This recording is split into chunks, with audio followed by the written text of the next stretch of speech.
online, been named the 19th fastest growing company in America by Inc.com, and most importantly, helped tens of thousands of others learn about Audible. Americans from coast to coast and beyond listen to your words, and this is where I think we could have done better. And this goes to both sides of the aisle. We should have been more precise. We should have used words and phrases that are accurate and not misleading. And we should have been honest, especially about what we didn't know.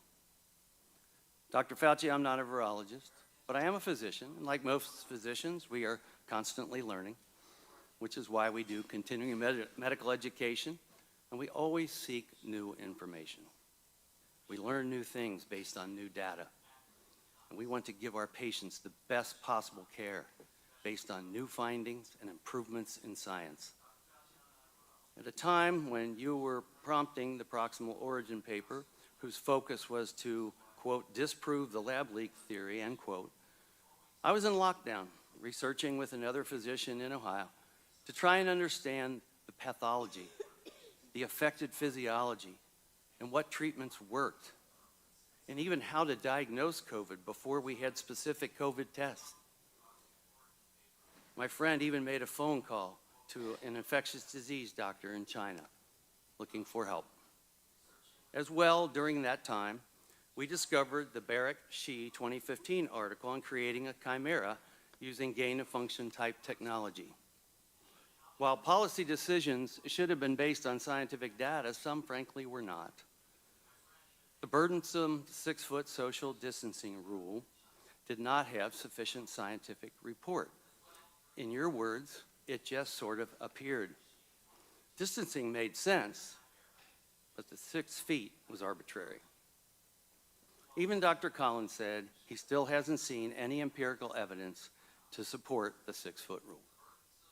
A rule that shut down schools and businesses, a rule that will have negative ramifications for decades. As the pandemic wore on, more mandates also just sort of appeared. But the American public didn't get to see the scientific data to support these mandates. Americans were aggressively bullied, shamed, and silenced for merely questioning or debating issues such as social distancing, masks, vaccines, or the origins of COVID. Many Americans were willing to comply with the 15 days to slow the spread and understood the necessity of banning travel from certain countries in an attempt to slow down the virus. But many Americans became very frustrated when components of those 15 days stretched into years. And it should not have been the case that Americans were forced to comply with oppressive mandates when those who chose to illegally cross our southern border were not. Or when Governor Newsom or Governor Whitmer were throwing parties at nice restaurants. Not a good look. Americans do not hate science, but Americans know hypocrisy when they see it. Dr. Fauci, under your leadership, the United States health agencies adopted specific policy aims as a single dogmatic truth, without the benefit of debate, out of a desire for a single narrative. Dr. Fauci, you once said, if you disagree with me, you disagree with science. Science doesn't belong to any one person.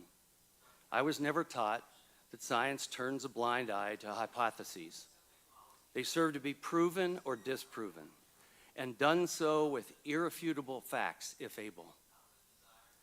It was interesting that you chose not to pursue an aggressive and transparent scientific investigation of both natural spillover and lab leak. We have been investigating both hypotheses. You testified before the Select Subcommittee in your transcribed interview that the lab leak theory was not a conspiracy theory. You embraced the proximal origin letter. It wasn't necessarily a full peer-reviewed research paper, but you embraced proximal origin letter and you shared it with the public from the White House lawn. You stated during your transcribed interview that you did not review published articles that considered a potential lab leak of COVID-19.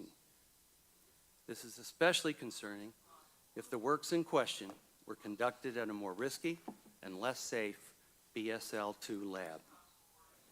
Nevertheless, any dissent from your chosen scientific position was immediately labeled as anti-science.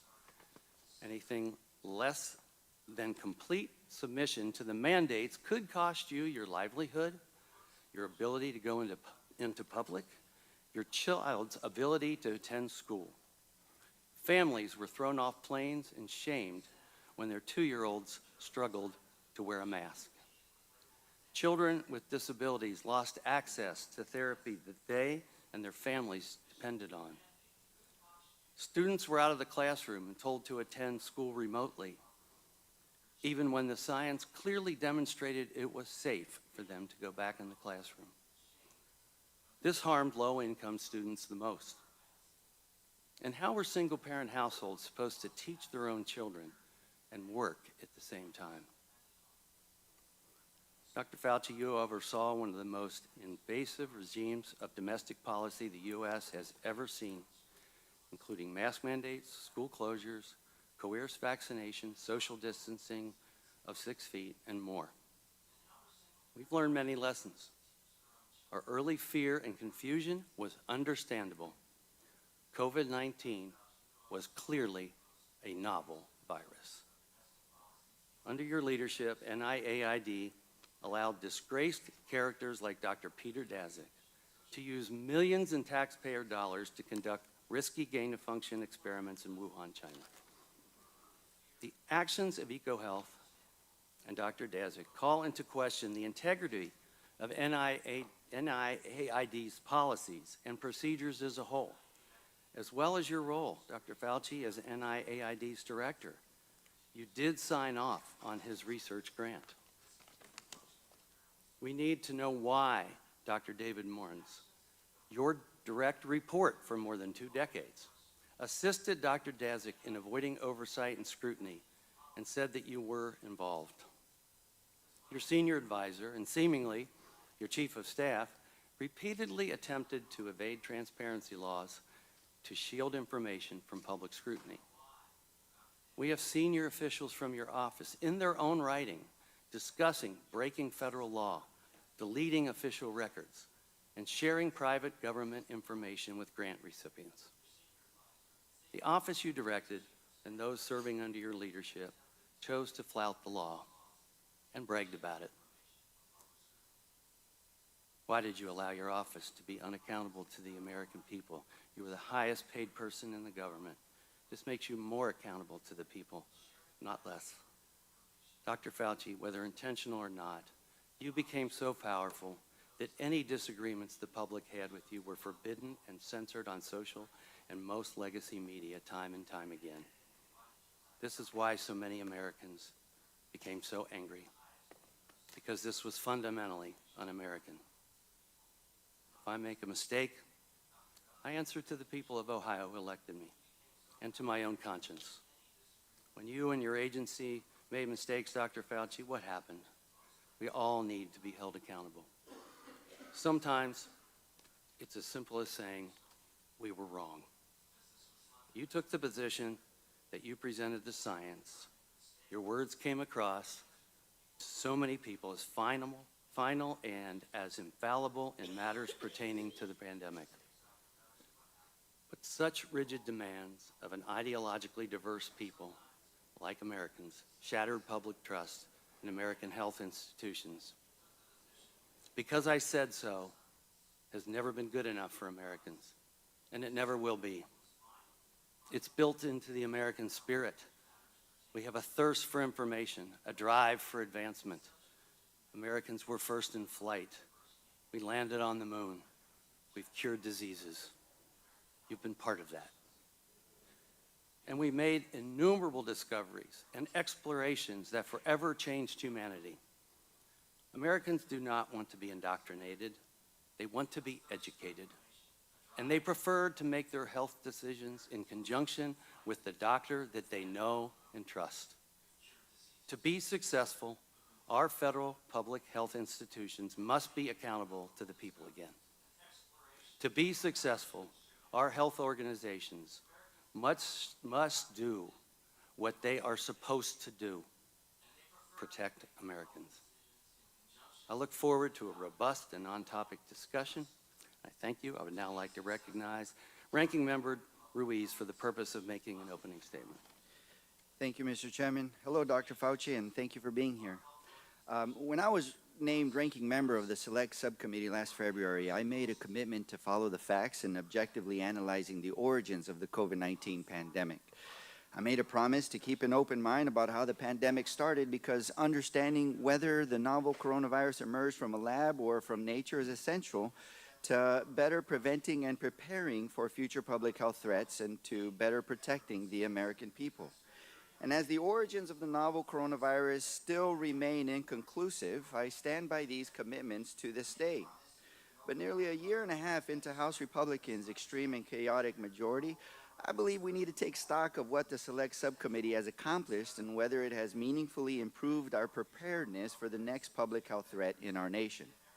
Under the guise of investigating the pandemic's origins, House Republicans have abdicated their responsibility to objectively examine how COVID-19 came to be, and instead weaponized concern about a lab-related origin to fuel sentiment against our nation's scientists and public health officials for partisan gain. They have done so with one particular public health official in mind, Dr. Anthony Fauci. And they have done so in an effort to deflect blame and anguish for the damage the pandemic inflicted on our society away from the former president, whose stumbling pandemic response, by some estimates, led to 400,000 unnecessary COVID-19 deaths, and on to Dr. Fauci, who worked tirelessly to stem the crisis. Over the past 15 months, the Select Subcommittee has pored over more than 425,000 pages of documents provided to us by government agencies, universities, and private citizens. We have conducted more than 100 hours of closed-door interviews with 20 current and former federal officials and scientists. And what we have found is the following. Dr. Fauci did not fund research through the EcoHealth Alliance grant that caused the COVID-19 pandemic. Dr. Fauci did not lie about gain-of-function research in Wuhan, China. And Dr. Fauci did not orchestrate a campaign to suppress the lab leak theory. After 15 months, the Select Subcommittee still does not possess a shred of evidence to substantiate these extreme allegations that Republicans have levied against Dr. Fauci for nearly 4 years. Now I want to make something very clear.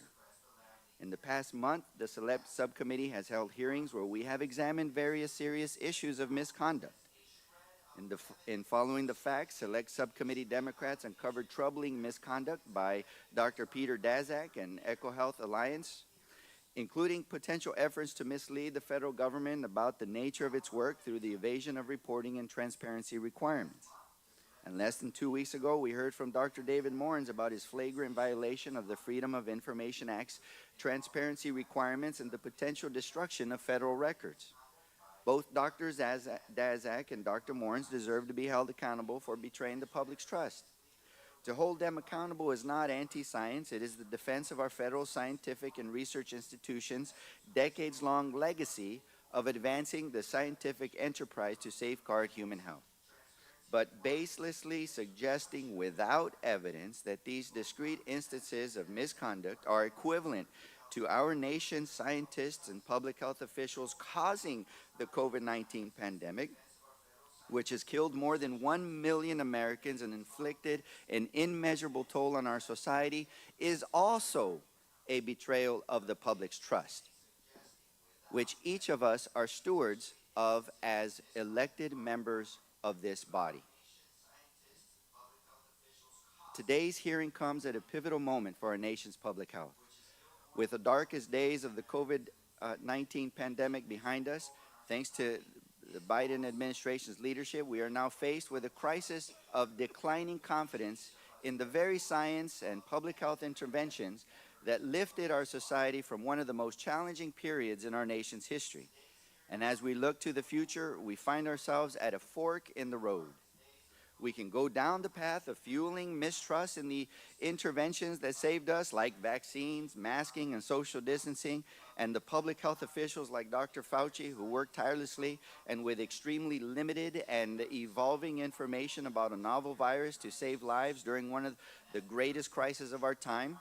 Or we can work constructively on the forward-looking policies and solutions that we know are necessary to prevent and better prepare us for the public health threats that are yet to come. Since my first day as ranking member, I set out to take the latter path, the path of putting people over politics and prioritizing solutions to better prepare us for the next pandemic. And it has been my hope that Republicans would join Democrats in the forward-looking work that will better protect our constituents. Strengthening oversight of potentially risky research domestically and abroad is an essential part of this conversation, and so is closing pathways for zoonotic transfers of viruses in nature and investing in our public health infrastructure to ensure that when future viruses arrive, we are ready. When Democrats were in the majority, we made important strides in these objectives by passing the Consolidated Appropriations Act of 2023, which strengthened the protections against undue influence in our biomedical research, improved training and transparency for the handling of select agents, paved the way for the interagency collaboration to fortify zoonotic disease prevention, invested in our infectious disease workforce, and enhanced our supply chain preparedness and ability to rapidly develop and deploy medical countermeasures. And ahead of today's hearing, more than 90 health and medical organizations, including the American Public Health Association, the American College of Physicians, the American Academy of Family Physicians, the Infectious Disease Society of America, the Association of State and Territorial Health Officials, and the National Association of County and City Health Officials wrote to the Select Subcommittee urging us to, quote, stand against efforts to weaken the ability of the nation's public health agencies to protect the nation's health, and to take additional action to fortify our nation's public health workforce and infrastructure. I seek unanimous consent to enter this letter into the hearing record. Without objection. As we sit here today, I have not lost hope that in the remaining months of the Select Subcommittee, we can work together to build on this legacy and make objectively examining the origins of the novel coronavirus a part of this forward-looking work. I stand by my commitments I mentioned earlier to take a serious, balanced look at all possibilities for the origins of COVID-19 pandemic. And I stand ready to work with every member of this Select Subcommittee on this critically important mission so that we can save future lives. And I believe I still have some time left. So at that, I'd like to recognize Mr. Raskin with the remaining time. Thank you, Dr. Ruiz. Public health is a matter of urgent and comprehensive public concern. Under Donald Trump, when the COVID-19 pandemic began and spun out of control, we came close to becoming a failed state, which the political scientists define as a state that cannot deliver the basic goods of existence to its people. According to Dr. Deborah Birx, Donald Trump's own COVID-19 advisor, America unnecessarily lost hundreds of thousands of people because of the recklessness and indifference of Donald Trump and his administration. Now the people who brought you the political big lie, claiming absurdly that Trump won the 2020 election, which he lost by more than 7 million votes, now bring you the medical big lie, making the outlandish claim that Dr. Fauci was responsible for causing COVID-19. Using the Select Subcommittee as a platform for this disinformation, House Republicans now find themselves in the familiar position where their own investigation debunks their runaway political rhetoric. Just like the broader committee's impeachment drive proved only that there were no presidential crimes, much less high crimes and misdemeanors attributable to Joe Biden, the investigation of Dr. Fauci shows he is an honorable public servant who has devoted his entire career to the public health and the public interest, and he is not a comic book supervillain. He did not fund research to create the COVID-19 pandemic. He did not lie to Congress about gain-of-function research in Wuhan.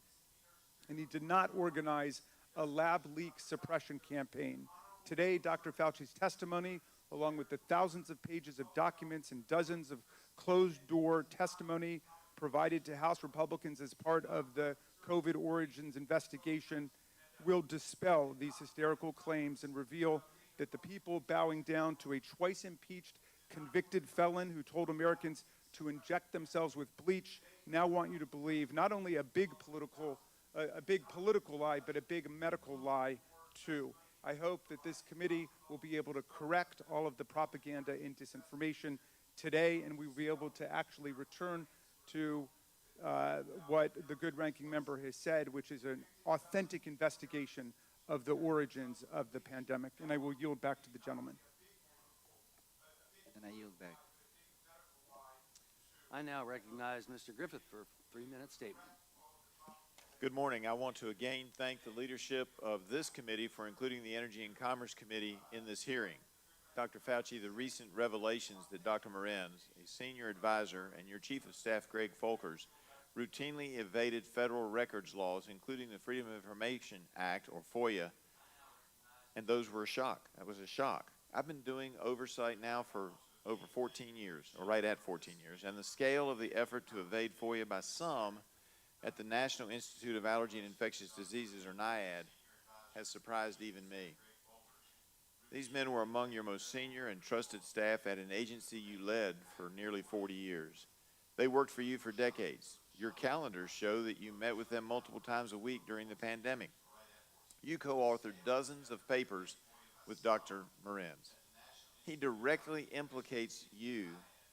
Even the head of the NIAID FOIA office was apparently in on some of this conspiracy. And I know my colleagues on the other side love to say we're always talking conspiracy, but when the facts lead you there, whether you knew about it or not, when the facts lead you that your agency was involved in some form of a conspiracy related to COVID origins, we have to follow those facts. It is hard to believe that all of this occurred without your knowledge and or approval. In civil law, when one party has destroyed or refuses to produce evidence that's within its possession, a jury is allowed to draw an adverse inference that the information destroyed or not produced was unfavorable.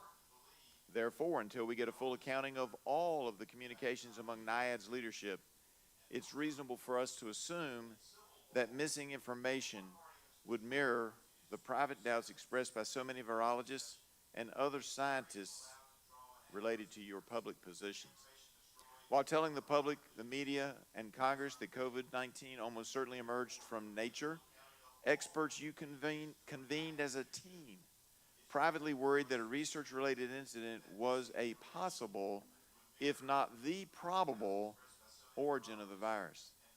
Dr. Christian Anderson even said in February of 2020, quote, "I think the main thing still in my mind is that the lab escape version of this is so friggin' likely to have happened because they were already doing this type of work and molecular data is fully consistent with that scenario."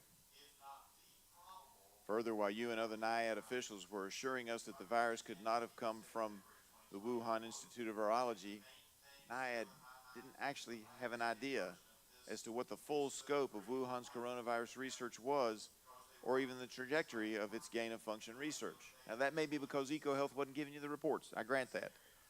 But this joint investigation has shown just how little oversight NIAID does of risky experiments involving potential pandemic pathogens. NIAID set up a system designed to greenlight potentially risky experiments while avoiding HHS department level review. The same program officers who act as advocates for their scientific area are responsible for assessing whether an experiment is too dangerous. That creates a conflict of interest. I think that means that when an agency is taking the final approval, we ought to take that final approval away from the agencies like NIAID that fund it. Thank you, Mr. Chairman. I yield back. I now recognize Ms. Castor for a 3-minute statement, and I will oblige you an extra 30 seconds as well. Well, thank you, Dr. Fauci, for your appearance today and for your decades of service to our country.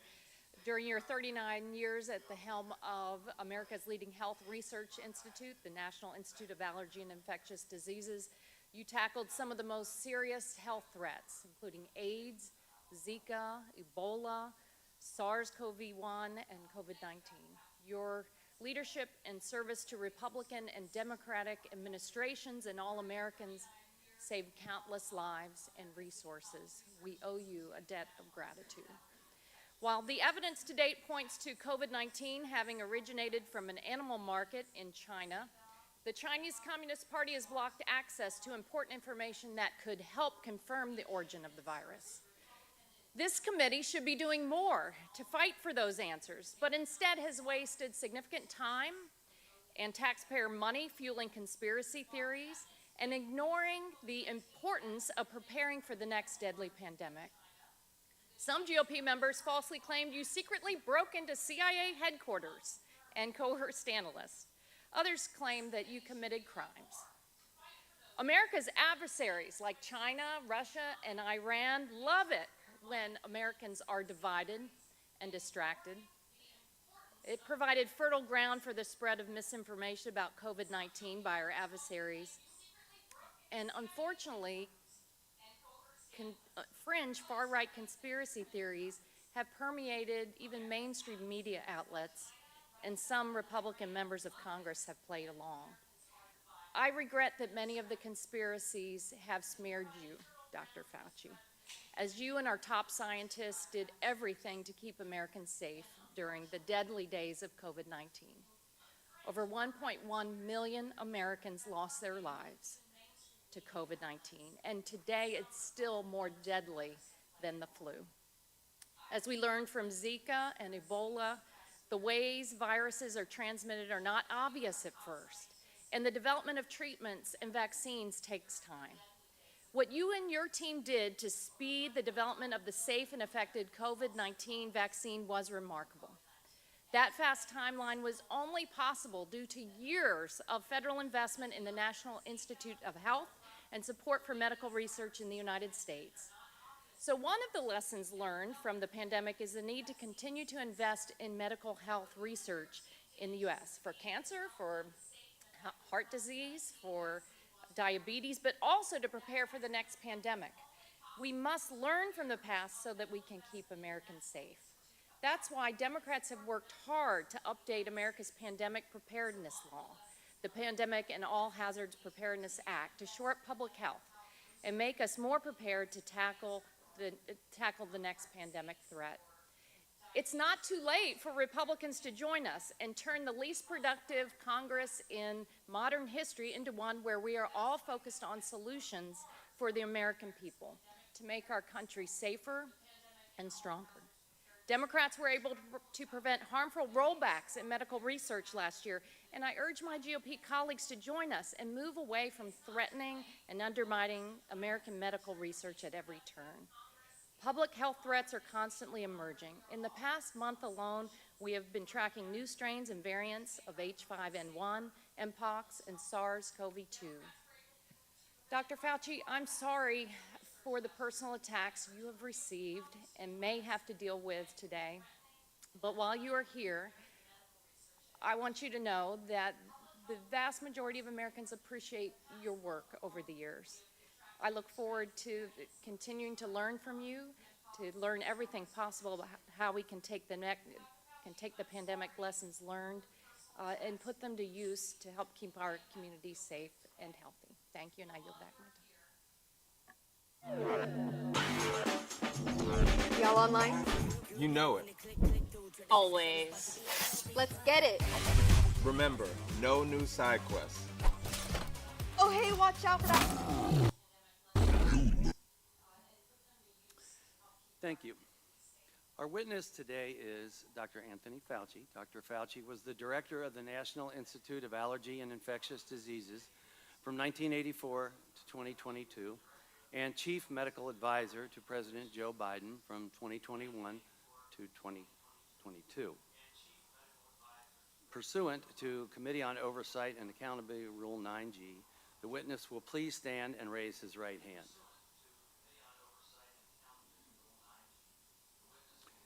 Do you solemnly swear or affirm that the testimony that you are about to give is the truth, the whole truth, and nothing but the truth, so help you God?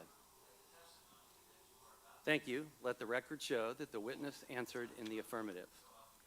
The Select Subcommittee certainly appreciates you for being here today, and we look forward to your testimony. Let me remind the witness that we have read your written statement, and it will appear in full in the hearing record.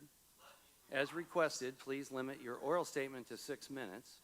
As a reminder, please press the button on the microphone in front of you so that it is on and the members can hear you. When you begin to speak, the light in front of you will turn green. After 5 minutes, the light will turn yellow, and when the red light comes on, your 6 minutes has expired, and we would ask that you please wrap up. I now recognize Dr. Fauci to give an opening statement. Mr. Chairman, Ranking Member Ruiz, members of the subcommittee, thank you for this opportunity to testify. Prior to my retirement from federal service in December 2022, I had been at the NIH for 54 years and director of NIAID for more than 38 years. In those posts, I was deeply involved in the scientific and public health response to several infectious diseases outbreaks, including HIV/AIDS, pandemic flu, Ebola, and Zika. And so, under my leadership, we were well positioned to respond to COVID-19. For at least 2 decades prior to the COVID outbreak, we at NIAID had invested billions of dollars in research on mRNA technology and immunogen design, both of which led to the swift development of COVID vaccines. Less than 11 months after the identification of this new virus, safe and highly effective vaccines were widely available, an unprecedented accomplishment in the history of vaccinology that saved tens of millions of lives worldwide. I will now use my remaining time to directly address certain issues that have been seriously distorted concerning me. The first issue concerns my actions regarding the possibility that SARS-CoV-2 might have resulted from a lab leak. On January 31st, 2020, I was informed through phone calls with Jeremy Farrar, then director of the Wellcome Trust in the UK, and then with Christian Anderson, a highly regarded scientist at Scripps Research Institute, that they and Eddie Holmes, a world-class evolutionary biologist from Australia, were concerned that the genomic sequence of SARS-CoV-2 suggested that the virus could have been manipulated in a lab. I participated in a conference call the next day with about a dozen international virologists to discuss this possibility versus a spillover from an animal reservoir. The discussion was lively, with arguments for both possibilities. 2 participants have testified before this subcommittee that I did not try to steer the discussion in any direction. It was decided that several participants would more carefully examine the genomic sequence. After this further examination, several who at first were concerned about lab manipulation became convinced that the virus was not deliberately manipulated. They concluded that the most likely scenario was a spillover from an animal reservoir, although they still kept an open mind. They appropriately published their opinion in the peer-reviewed literature. The accusation being circulated that I influenced these scientists to change their minds by bribing them with millions of dollars in grant money is absolutely false and simply preposterous. I had no input into the content of the published paper.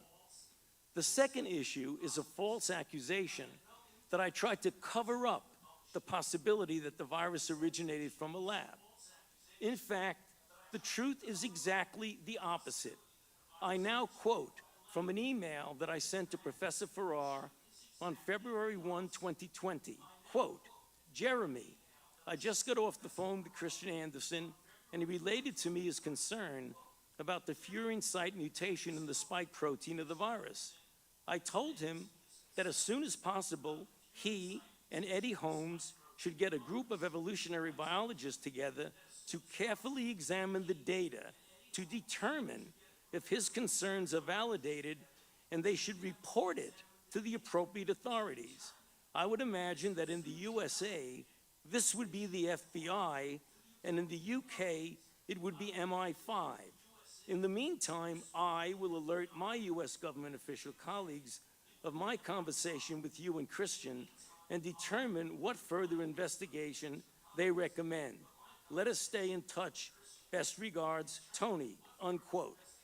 It is inconceivable that anyone who reads this email could conclude that I was trying to cover up the possibility of a lab leak. I have always kept an open mind to the different possibilities. Another issue is that of Dr. David Morans, who has the title of Senior Advisor to the NIAID Director, and who recently has been investigated for conduct unbecoming a government official. Naturally, given his title, a connection is made to me. With respect to his recent testimony before this subcommittee, I knew nothing of Dr. Moran's actions regarding Dr. Daszak, EcoHealth, or his emails. It is important to point out for the record that despite his title, and even though he was helpful to me in writing scientific papers, Dr. Morans was not an advisor to me on institute policy or other substantive issues. At NIAID, we had weekly executive committee meetings of the institute leadership and daily morning meetings of my immediate staff. And to the best of my recollection, he attended neither of these. Furthermore, his office is located in a different building from that of the NIAID director. Finally, in a majority staff memorandum of May 22nd, 2024, there is a statement, quote, Dr. Fauci may have conducted official business via personal email, unquote. Let me state for the record that to the best of my knowledge, I have never conducted official business using my personal email. Thank you for listening. I would be happy to address these and any other issues in the discussion period. I am asking for every pro-Trump patriot watching this video to click the link below and chip in today. My campaign would be nothing without your support. We're doing phenomenally well in fundraising and in the polls. We're leading every single poll against crooked Joe Biden. We have to win. Your support is the only reason we're leading, and it will be your... Thank you. I now recognize myself for as much time as I may consume for questions, with equal time being afforded to the ranking member. Dr. Fauci, February 1, 2020, you were on a call with Dr. Farrar, Dr. Collins, and other scientists regarding the potential that COVID-19 was engineered. Was CDC Director Redfield on that call? No, he was not. Okay. Dr. Fauci, you've said that you had to rely on virologists and evolutionary biologists regarding origins because you're not an expert. Is Dr. Redfield a virologist? I believe he is. He is. Prior to the pandemic, NIAID awarded at least 3 grants via the New York Blood Center to Dr. Zhao Yusen. Are you aware of these? I'm sorry, to Dr. Yusen Zhao. Are you aware of those grants? Dr. Yusen Zhao. Your microphone is not on, Doctor. Your microphone is not on. I'm not familiar with that name. Okay. Well, NIAID awarded at least 3 grants via the New York Blood Center to that scientist. He was a high-ranking Chinese PLA official and director of a lab at the Chinese Academy of Military Medical Sciences. Does it concern you if U.S. taxpayer dollars are funding someone like this? Grants that are submitted to the NIAID go through a very extensive... Does it concern you? I'm not talking about the process I don't know Does it anything concern you that that U.S. taxpayer dollars would be going to someone who's a high-ranking Chinese PLA official? Yes or no? I would have to know more about that, Mr. Chairman, Okay. because I don't even Well, know it the concerns person me. you're talking about. Are you or were you ever aware that the U.S. State Department in 2005 issued warnings that the Chinese government was working on the creation of bioweapons? I was not aware of that. Thank you. Did you ever discuss the Chinese bioweapons program with anyone in the intelligence community? I've never discussed the Chinese bioweapons program, to my knowledge, with anybody. Before, during, or after the COVID-19 pandemic, did you speak to the FBI, CIA, DIA, or any U.S. intelligence agency concerning viral research of any kind? What time frame are you talking about, sir? I said before, during, or after the COVID-19 pandemic, did you speak to the FBI, CIA, DIA, or any U.S. intelligence agency concerning viral research of any kind? I can't give you the specifics of it, but back in the time of the anthrax attacks, we certainly had a number of briefings of by agencies that were intelligence agencies. I don't remember who they were. It could have been any of the above that you mentioned, about the possibility that there were bioweapons that had fallen into the hands of bad actors, i.e. terrorists, that might have been used potentially as a bioterror attack. That was at a time when we had thought that the anthrax I attacks... appreciate that. I appreciate your expertise in that. Well, that's the answer. But did you at any time talk to concerning viral research of any kind? Again, I say that at the time that there was concern about the fact that Al-Qaeda may have been using or potentially using bioweapons, we had discussions with intelligence agencies about that possibility. But not as related to, say, COVID-19. Not to my knowledge about COVID. Now, but let me just make sure we get the facts. After the investigations began about COVID, I was briefed by intelligence agencies about possibilities of there being activities going on in different laboratories. I was briefed by intelligence agencies. Thank you. Science is always open to debate, and it's a benefit. The science supported restricting travel from certain countries at the beginning of the pandemic. And after these orders went into effect, the president was called racist and xenophobic. Dr. Fauci, you said in your transcribed interview that you supported those orders. Dr. Fauci, were those orders racist and xenophobic? No, they were not.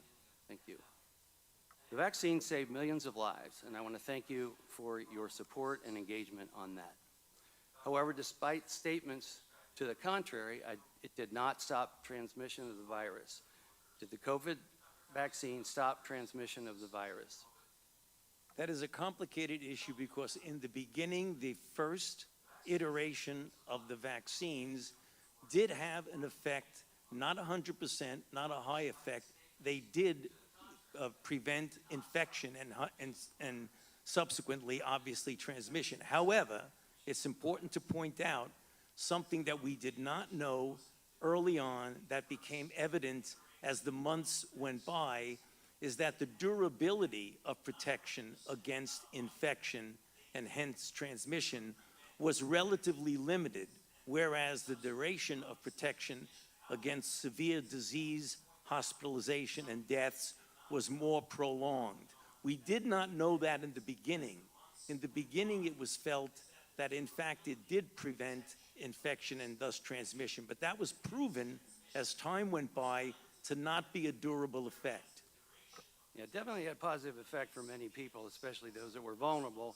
But we knew from the trials that people that got vaccinated still were subject to getting COVID. So was the COVID vaccine 100% effective?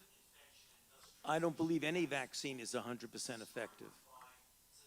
Attention history enthusiasts and collectors, celebrate the 80th anniversary of D-Day with an exclusive commemorative tribute from the Bradford Exchange Mint. Expertly crafted, this proof coin features genuine sand from the beach.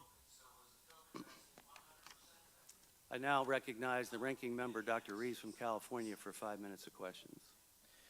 Thank you. Over the past year and a half, my colleagues on the other side of the aisle have relentlessly vilified Dr. Fauci under the guise of investigating the origins of the COVID-19 pandemic. But after reviewing nearly 500,000 pages of documents, conducting 20 closed-door interviews, and receiving testimony from nearly a dozen witnesses brought before this select subcommittee for public hearings, they have come up empty-handed for evidence of their extreme allegations that Dr. Fauci lied about gain-of-function research at the Wuhan Institute of Virology and caused the COVID-19 pandemic. So I'd like to address both of the Republican claims in turn. Throughout the majority's investigation, the Select Subcommittee has heard 3 definitions for gain-of-function research. Of the 3, Republicans have relied heavily on an overly broad definition that has no regulatory significance. Let me repeat that. No regulatory significance. In fact, their definition is so broad that it would include the manufacture of flu vaccines as gain of function. Because it is so broad, the National Institute of Health does not use that definition when assessing whether proposed research is or is not, quote unquote, gain of function research. For those assessments, NIH has instead appropriately used the definitions provided in regulations. And to be clear, the Select Subcommittee has been reminded by witnesses after witness that NIH at all times referred to regulations for the definition of gain-of-function research, and not to a nebulous, expansive definition with no legal bearing that is so broad it could apply to, again, the manufacturing of flu vaccines. Dr. Fauci, according to the regulatory definitions, for example, in P3CO, that NIH applied to proposed research, did NIH ever fund gain-of-function research in Wuhan, China? As you said, Congressman Ruiz, according to the regulatory and operative definition of P3CO, the NIH did not fund gain-of-function research at the Wuhan Institute of Virology. Thank you. And despite my Republican colleagues' effort to fit a square peg into a round hole, it seems to me that you've been consistent on this issue from the beginning of the pandemic. And they know this, but they still use the terms gain of function loosely. And with respect to NIAID staff's assessments of whether proposed research was or was not gain of function research, were you personally involved in those assessments? Or were those assessments made several levels removed from you and by subject matter experts? Those assessments were done by highly qualified and experienced program people several levels below me. Thank you. And your public statements that NIH did not fund gain-of-function research in Wuhan reflected the assessments made by NIAID subject matter experts applying a definition found in the regulation known as the P3CO framework. Is that correct? That is correct. Thank you, and thank you for clarifying that. In fact, all of that is abundantly clear in your 2021 Senate testimony on this matter. When asked by the Senate about gain-of-function research, you testified, quote, "That is why we have committees. We have a P3CO committee." You also testified in 2021, quote, "Gain-of-function is a very nebulous term. We have spent, not us, but outside bodies, a considerable amount of effort to give a more precise definition to the type of research that is of concern that might lead to a dangerous situation." You are aware of that. That is called P3CO. That was back in 2021. At the time of your May 2021 testimony, P3CO had been the operative definition of gain-of-function research for several years, correct? That is correct. So I will note that at your transcribed interview in January, the majority conceded that NIH did not fund research in Wuhan that met the criteria of P3CO. I encourage the audience to read the transcript of that interview so you can evaluate the merit of the majority's claims for yourselves.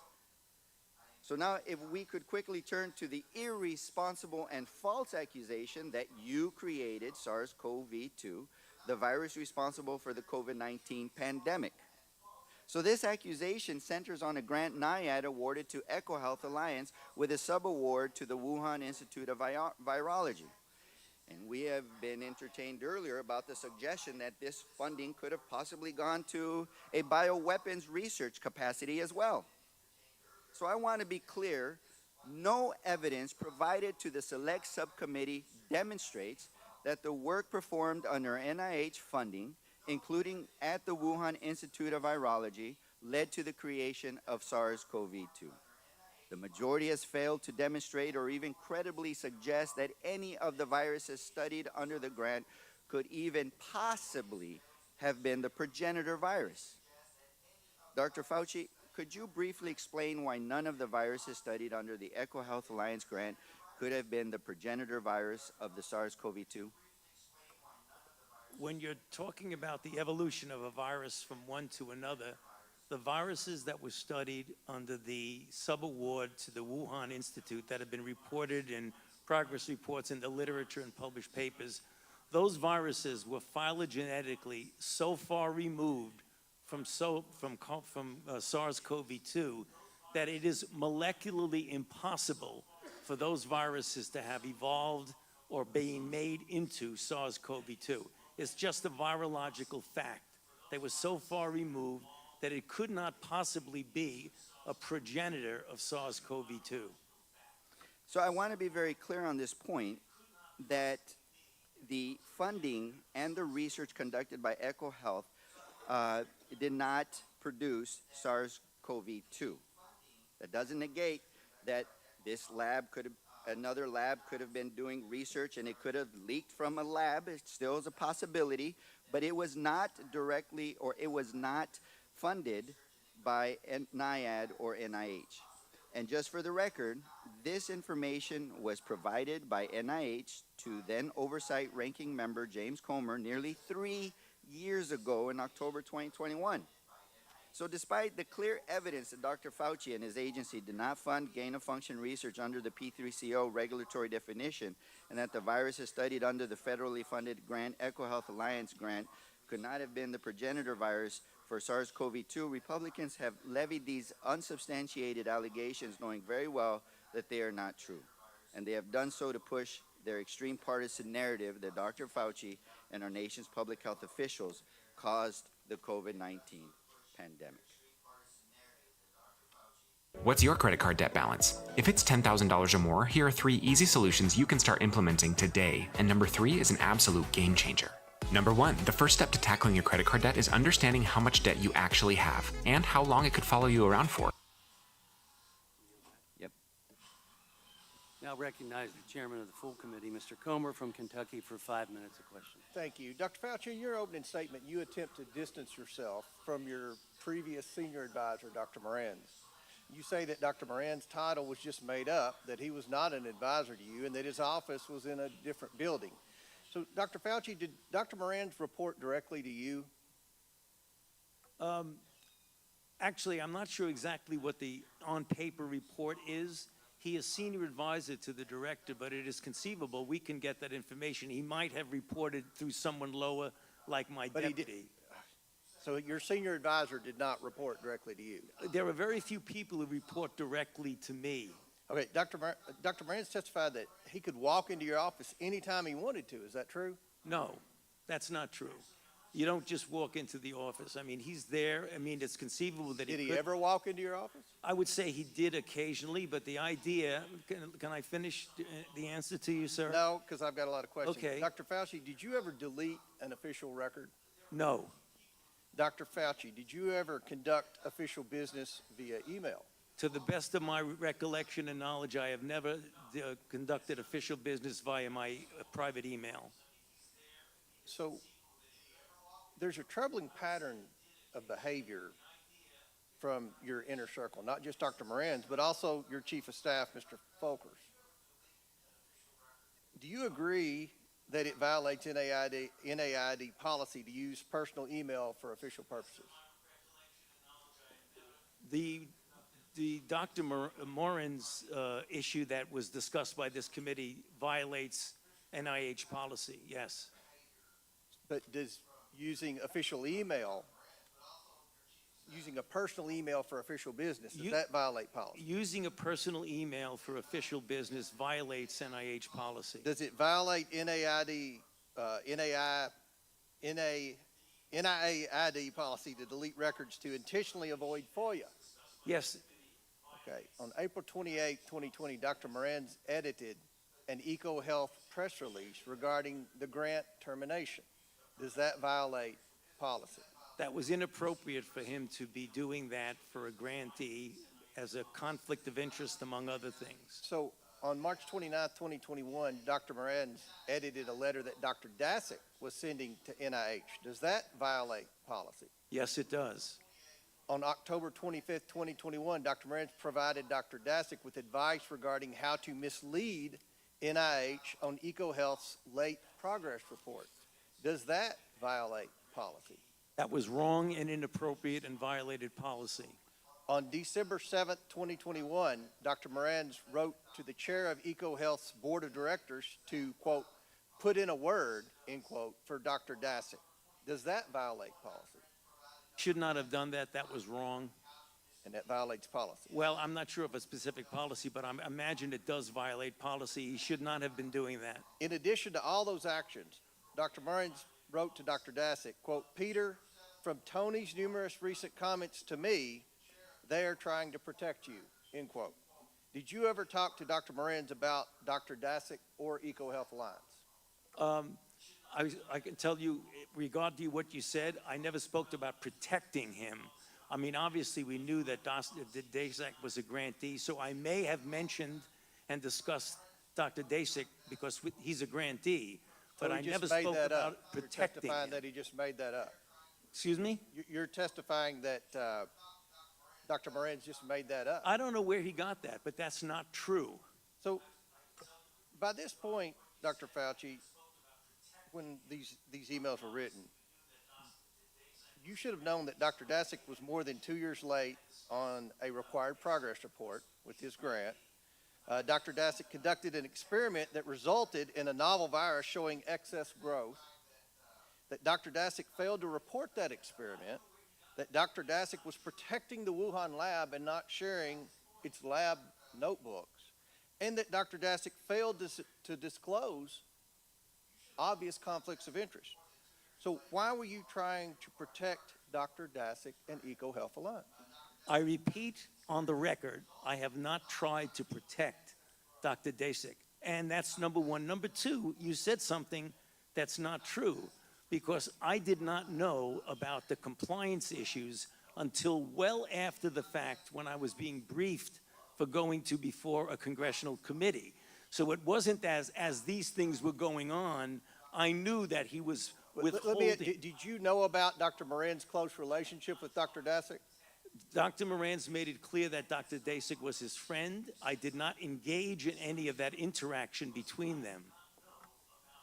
And just lastly, if I may, Mr. Chair, you testified and answered the chairman's question that you never had any communication with the intelligence community throughout all of COVID. Did I understand that correctly? No, you heard wrong. I said I did have communication. I was briefed by the intelligence community multiple times during the COVID issue. I am asking for every pro-Trump patriot watching this video to click the link below and chip in today. My campaign would be nothing without your support. We're doing phenomenally well in fundraising and in the polls. We're leading every single poll against. You never. The gentleman's time has expired. I now recognize the ranking member of the full committee, Mr. Raskin from Maryland, for 5 minutes of questions. Okay, first, Dr. Fauci, thank you for your testimony and your extraordinary service to the American people. Let me just start. Was there anything you wanted to clear up in that last exchange where you were interrupted? No, I think I made it clear. I mean, they were talking about my knowing about a lack of compliance. That became clear, Congressman Raskin, well after the fact. It isn't as if they were not complying and I was not monitoring their non-compliance. I didn't know about it until it was a done deal. Gotcha. You've been a scientist and a scientific administrator for 54 years. Is that right? More than a half century? And correct. You were director of the National Institute of Allergies and Infectious Diseases for more than 3 decades. Is that right? 38 plus years. 38 years, okay. And I assume that you've never been accused of trying to start a disease before. Is that right? That is correct. You have devoted your life to fighting infectious diseases for the American people. Is that right? That is correct. I want to go back to this email that you cited in your opening, because I think it goes right to the heart of this campaign of character assassination against you. The claim was essentially that you tried to cover up the possibility of there having been a laboratory leak. which of course is perfectly possible, and if this committee were doing its job, we could actually be working to advance the investigation of that. But they would rather assert that you tried to cover up this possibility.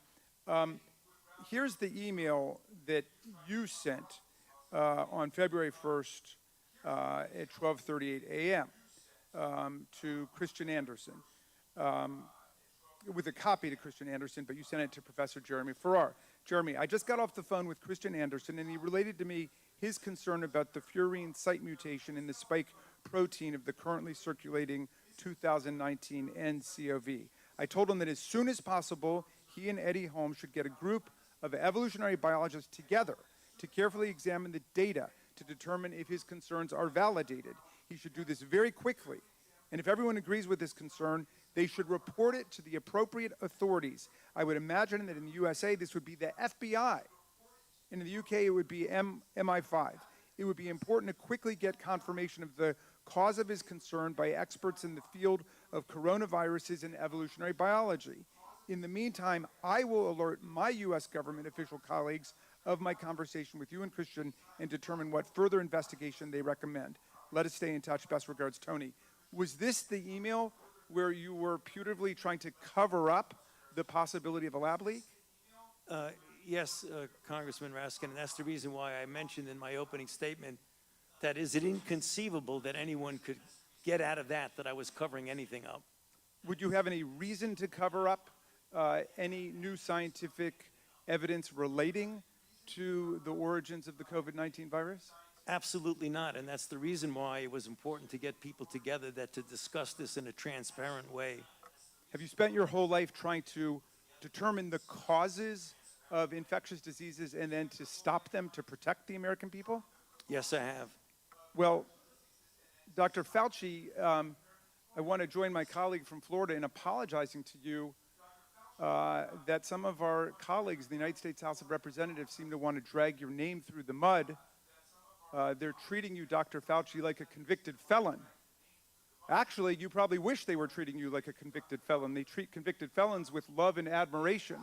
Some of them blindly worship convicted felons. Is there anything else you would like to say to the American people about your service to America during the course of the COVID-19 pandemic? My main job during the COVID pandemic was to play a role with my team at the Vaccine Research Center to develop a safe and effective vaccine. And we did that in an unprecedented short period of time, never seen before in the annals of vaccinology. As we all know, that vaccine and those vaccines have resulted in saving of hundreds of thousands of lives in the United States and millions of lives throughout the world.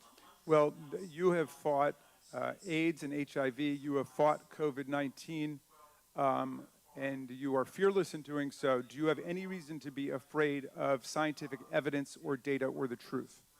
Not at all. Thank you. I will yield back to you, Mr. Chairman. Now recognize Mr. Griffith from Virginia for 5 minutes of questions. Thank you, Mr. Chairman. Good to see you, Dr. Fauci. So take a deep breath, because my questions change sometimes based on things that happen in the hearing. And I want you to follow the bouncing ball with me.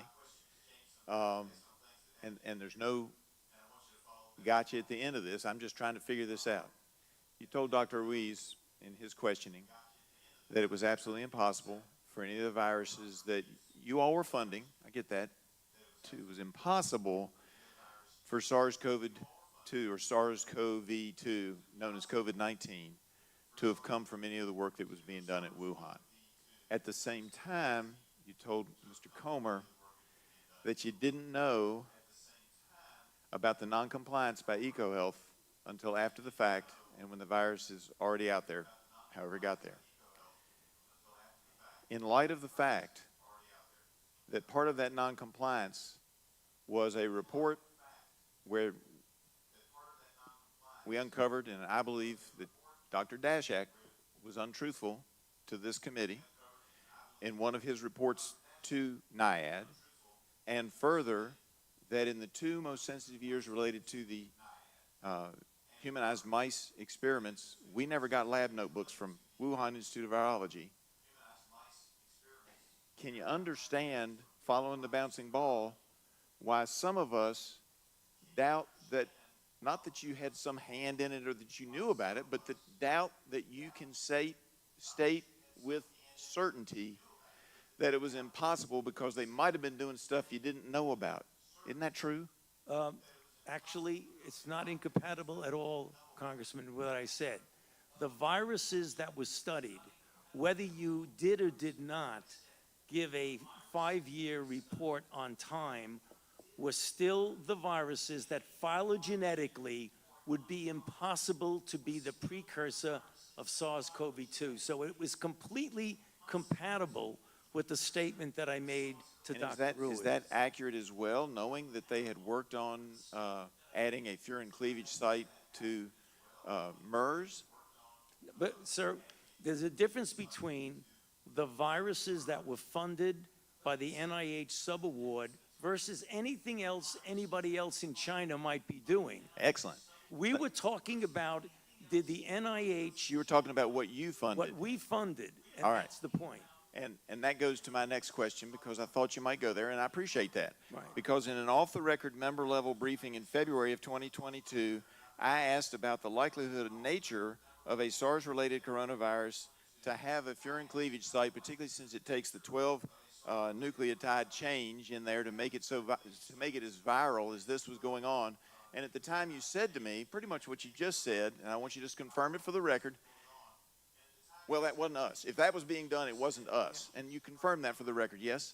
No, it wasn't you. It wasn't what you were funding. What I'm saying is that I cannot account, nor can anyone account, for other things that might be going on in China, which is the reason why I have always said, and will say now, I keep an open mind as to what the origin is. But the one thing I know for sure is that the viruses that were funded by the NIH phylogenetically could not be the precursor of SARS-CoV-2. And I appreciate that, because I've never thought that NIH or NIAID went out to create this thing, but I am a believer that it came out of the lab, and I think you've just made it clear, and sometimes people miss this, Dr. Fauci. One side says one thing, one side says the other, and the actual fact may be that at some time working on that, maybe they used some of our money to get started, maybe they didn't. But a group of scientists getting together might very well, at Wuhan, have said, hey, let's see what happens if we go over here and do this. Not that NIH funded it, but they on their own went off and did something. Isn't that accurate? Isn't that possible? Well, I actually would want to say that one thing we should put out on the table, that you were talking about a $120,000 a year grant in a $6 billion budget. So, I mean, if they were going to do something on the side, they have plenty of other money to do it. They wouldn't necessarily have to use a $120,000 NIH grant to do it. And I appreciate that, because it means something could happen. I'm glad you kept an open mind. I would ask this one final thing, though. Do you think they could have done it without the humanized mice that we gave them? Yeah, could have done what, sir? Could they have done any other research with the humanized mice that we gave them? Would they be successful? China didn't have the humanized mice before we gave them to Wuhan. Isn't it accurate that they might have been able to do extra stuff with our mice?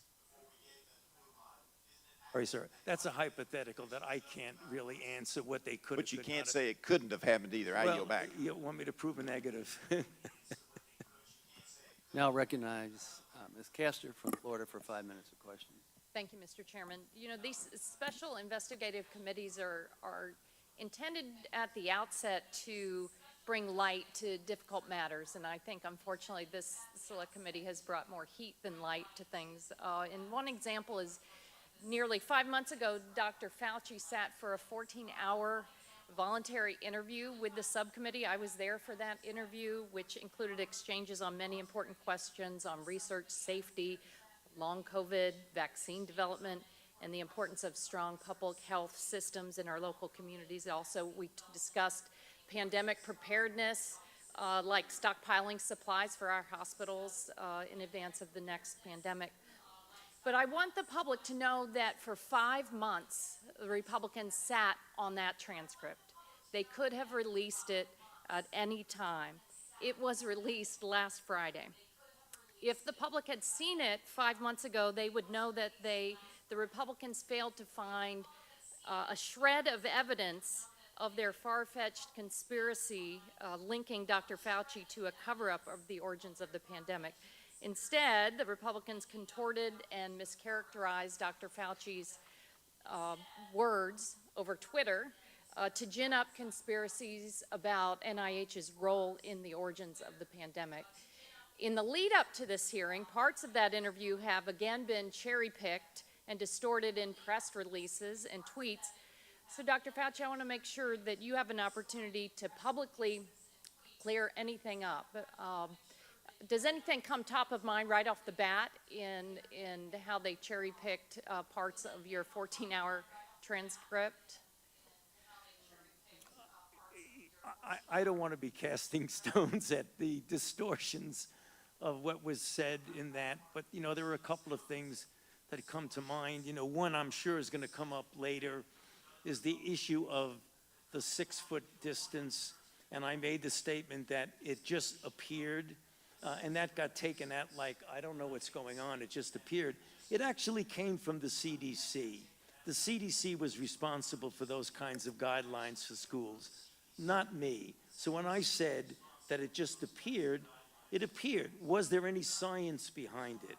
What I meant by no science behind it is that there wasn't a controlled trial that said compare 6 foot with 3 feet with 10 feet. So there wasn't that scientific evaluation of it. What I believe the CDC used for their reason to say 6 feet is that studies years ago showed that when you're dealing with droplets, which at the time that the CDC made that recommendation, it was felt that the transmission was primarily through droplet, not aerosol, which is incorrect because we know now aerosol does play a role. That's the reason why they did it.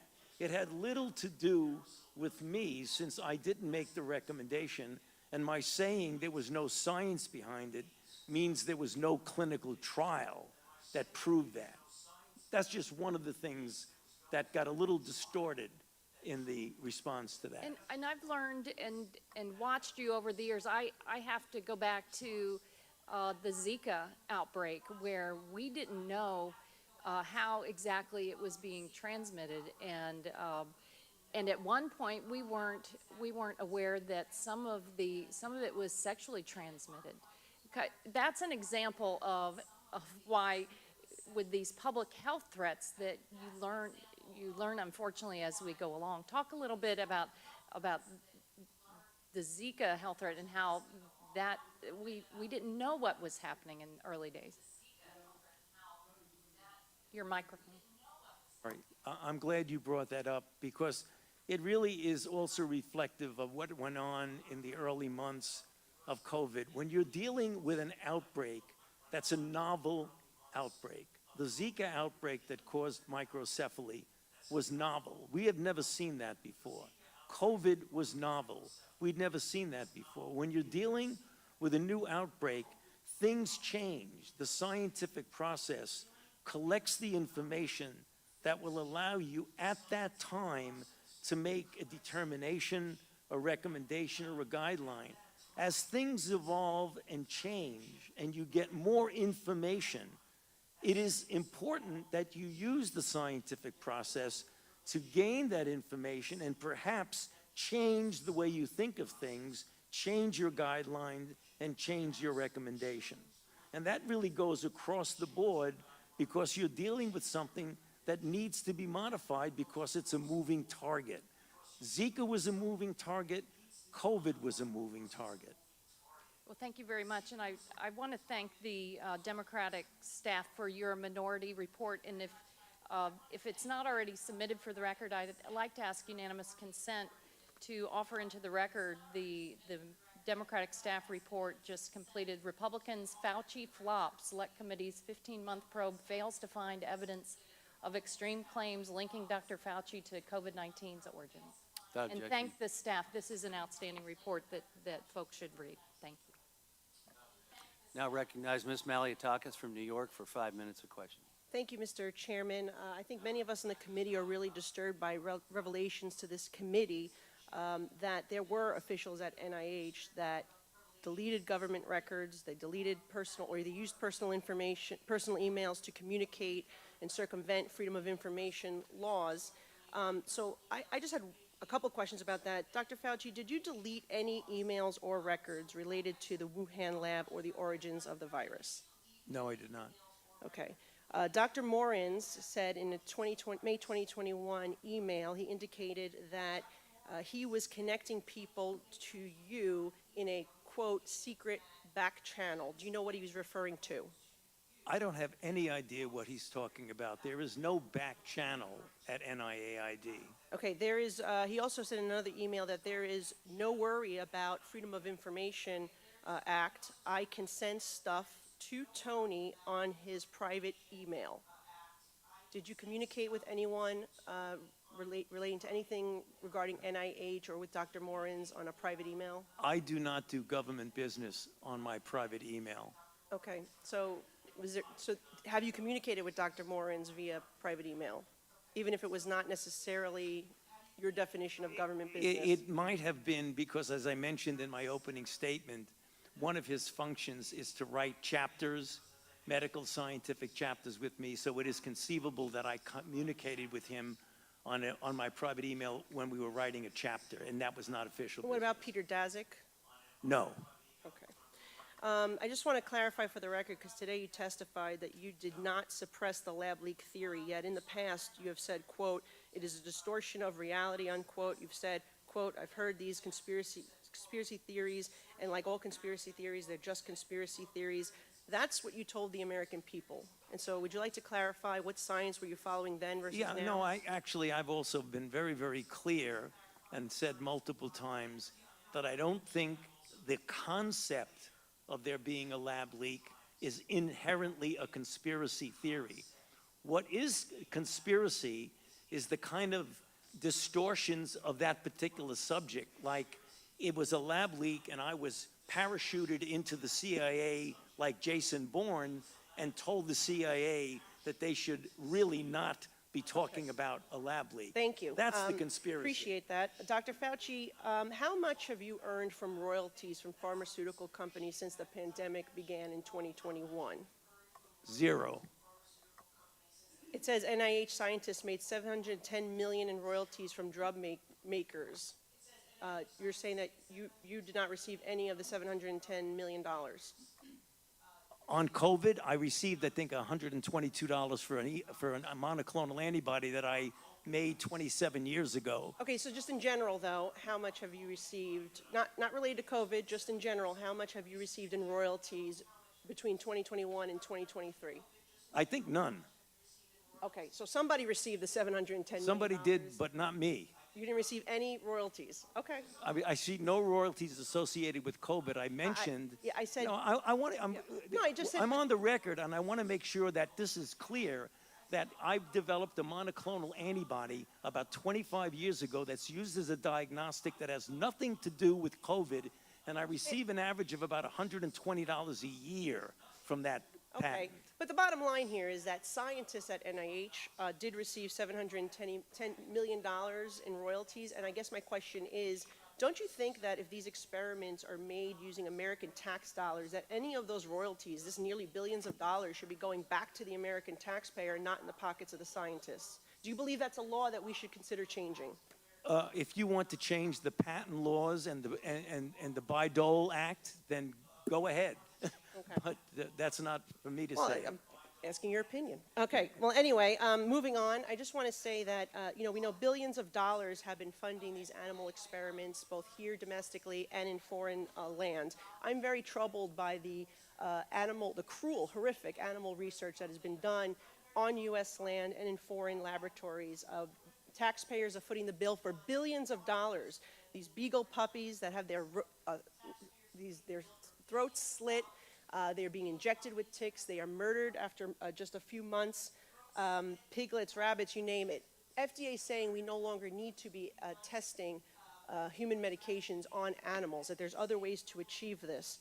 Can you comment on that, if it's time for the United States of America to be moving on from these cruel animal and horrific costly tests? I'd be happy to comment, but I'm puzzled as to what that has to do with the origins of COVID. Well, I have a question about it, Okay, and you're I'd be before happy this to committee, answer. and it has to do in general with the amount of waste of tax dollars Right. that NIH is using. Well, the animal experiments that are conducted by and funded by NIH go through strict regulations of the proper use of animals in research. So I'm not, Congressman, with all due respect, I'm not trying to be confrontative. I'm not sure what you're talking about, but the experiments that the NIH funded go through strict regulatory processes of the treatment of animals, the humane treatment of animals. Well, they're not very humane, and I will say, as the former director, you signed off on these experiments, and so my time has expired, and we will. Well, I signed off on them because they were approved by a peer review. Now recognize Ms. Dingle from Michigan for 5 minutes of question. Thank you, Mr. Chairman. You know,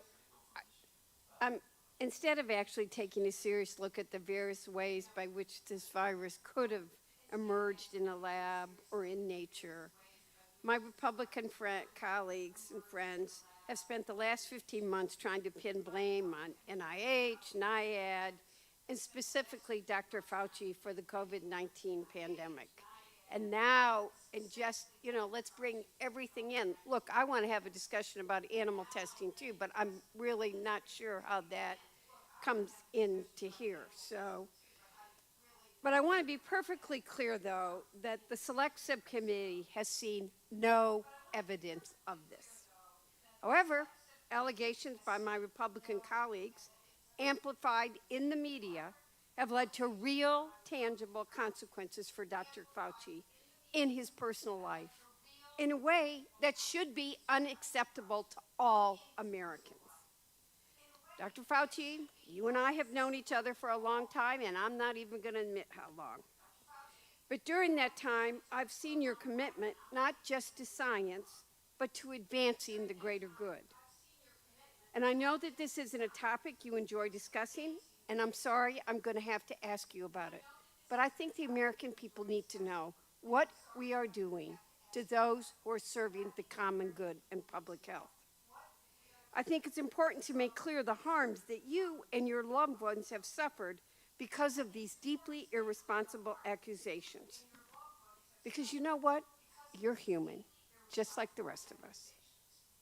So, Dr. Fauci, can you please share with us the nature of the threats you have received since the start of the COVID-19 pandemic? Yes, there have been everything from harassments by emails, texts, letters of myself, my wife, my 3 daughters. There have been credible death threats leading to the arrests of 2 individuals, and credible death threats mean someone who clearly was on their way to kill me. And it's required my having protective services essentially all the time. It is very troublesome to me. It is much more troublesome because they've involved my wife and my 3 daughters. At these moments, how do you feel? Keep your mic on. Terrible. Do you continue to receive threats today? Yes, I do. Every time someone gets up and says I'm responsible for the death of people throughout the world, the death threats go up. It's unacceptable that you've been treated this way, especially after you've dedicated your life to science and research for the public interest. You deserve better. Every human being deserves better. And I'm afraid that the treatment you've received will also have far-reaching consequences for the future of science, particularly when done for the public good. Dr. Fauci, how do you think the threats towards you and other public health officials have received will impact bright young scholars thinking about going off into science or public service? Think as many people want to follow in your footsteps as they did when I first met you? You know, Congressman Dingell, I think this is a powerful disincentive for young people to want to go into public health and maybe even science and medicine in the public arena, because it's very clear that not only I, because I'm a very much of a public figure, but many of my colleagues who are less visible than I, whenever they speak up in defense of the kinds of things that we're trying to do to protect the American public, they too get threats. And when they see that their colleagues get threats, they say to themselves, I don't want to go there. Why should I get involved in that? And you have some potentially very good talent that would be important to maintain the integrity and the excellence of the public health enterprise in the United States. We're not getting the best people coming in because they're reluctant to put themselves and their family through what they see their colleagues being put through. Well, you're right. You're not alone in feeling that way. In fact, ahead of today's hearing, the Select Subcommittee received a letter from the Association of State and Territorial Health Officials, which represents public health officials in communities of all political persuasions, detailing the surge of harassment, intimidation, hate speech, threats of violence, and death threats that their members faced during the pandemic. I'm going to ask you to insert into the letter, but I wanted to just make the point before I close, Mr. Chairman, that as many as 40% of public health workers have been bullied, threatened, or harassed. And I think we all need to take that on as a public health issue. I'd ask to enter the letter into the record and yield back. Without objection. Thank you, Mr. I now recognize Ms. Lesko from Arizona for 5 minutes of question. Thank you, Mr. Chair. Dr. Fauci, did the National Institute of Health fund the potentially dangerous, enhanced potential pandemic pathogens, gain of function research at the Wuhan Institute of Virology? I would not characterize it the way you did. The National Institutes of Health, through a sub-award to the Wuhan Institute of Virology, funded research on the surveillance of and the possibility of emerging infections. I would not characterize it as dangerous gain-of-function research. I've already testified to that effect a couple of times. So you're saying no, correct? In his May 16th, I'm saying no because they've said no multiple times, Thank including you. on the transcribed interview. In his May 16th, 2024 testimony, the NIH Deputy Director Tabak said, and I quote, "I can tell you that the failure of the Wuhan Institute of Virology to provide us with the data that we requested and the lab notebooks that we requested certainly impeded our ability to understand what was really going on with the experiments that we have been discussing this morning."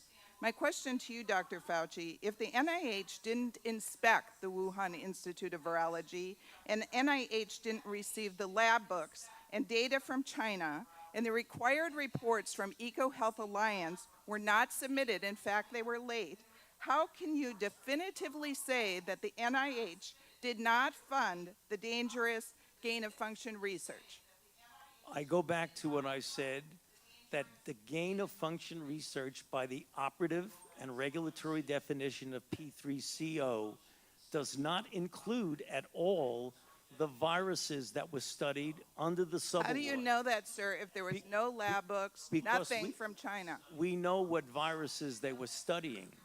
How? How do you know? You never went there. I'm telling you that the NIH funded research on these viruses. If someone else somewhere in China was doing something else, well, and that's the problem, because NIH didn't go there. You didn't get the reports that were needed. How in the world would you know? I'm going to go on to the next question. Well, you're not hearing what I'm saying. Dr. Morenz, your senior advisor for over 20 years, said in an email dated February 24th, 2021, "I learned from your FOIA lady here now how to make emails disappeared when I am FOIA'd, but before the search starts, so I think we are all safe.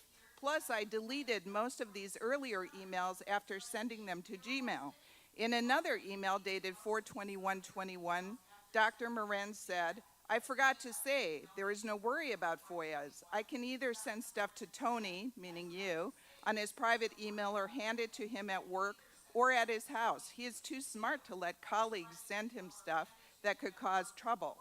Dr. Fauci, were you ever engaged in attempts to obstruct the Freedom of Information Act and the release of public documents? No.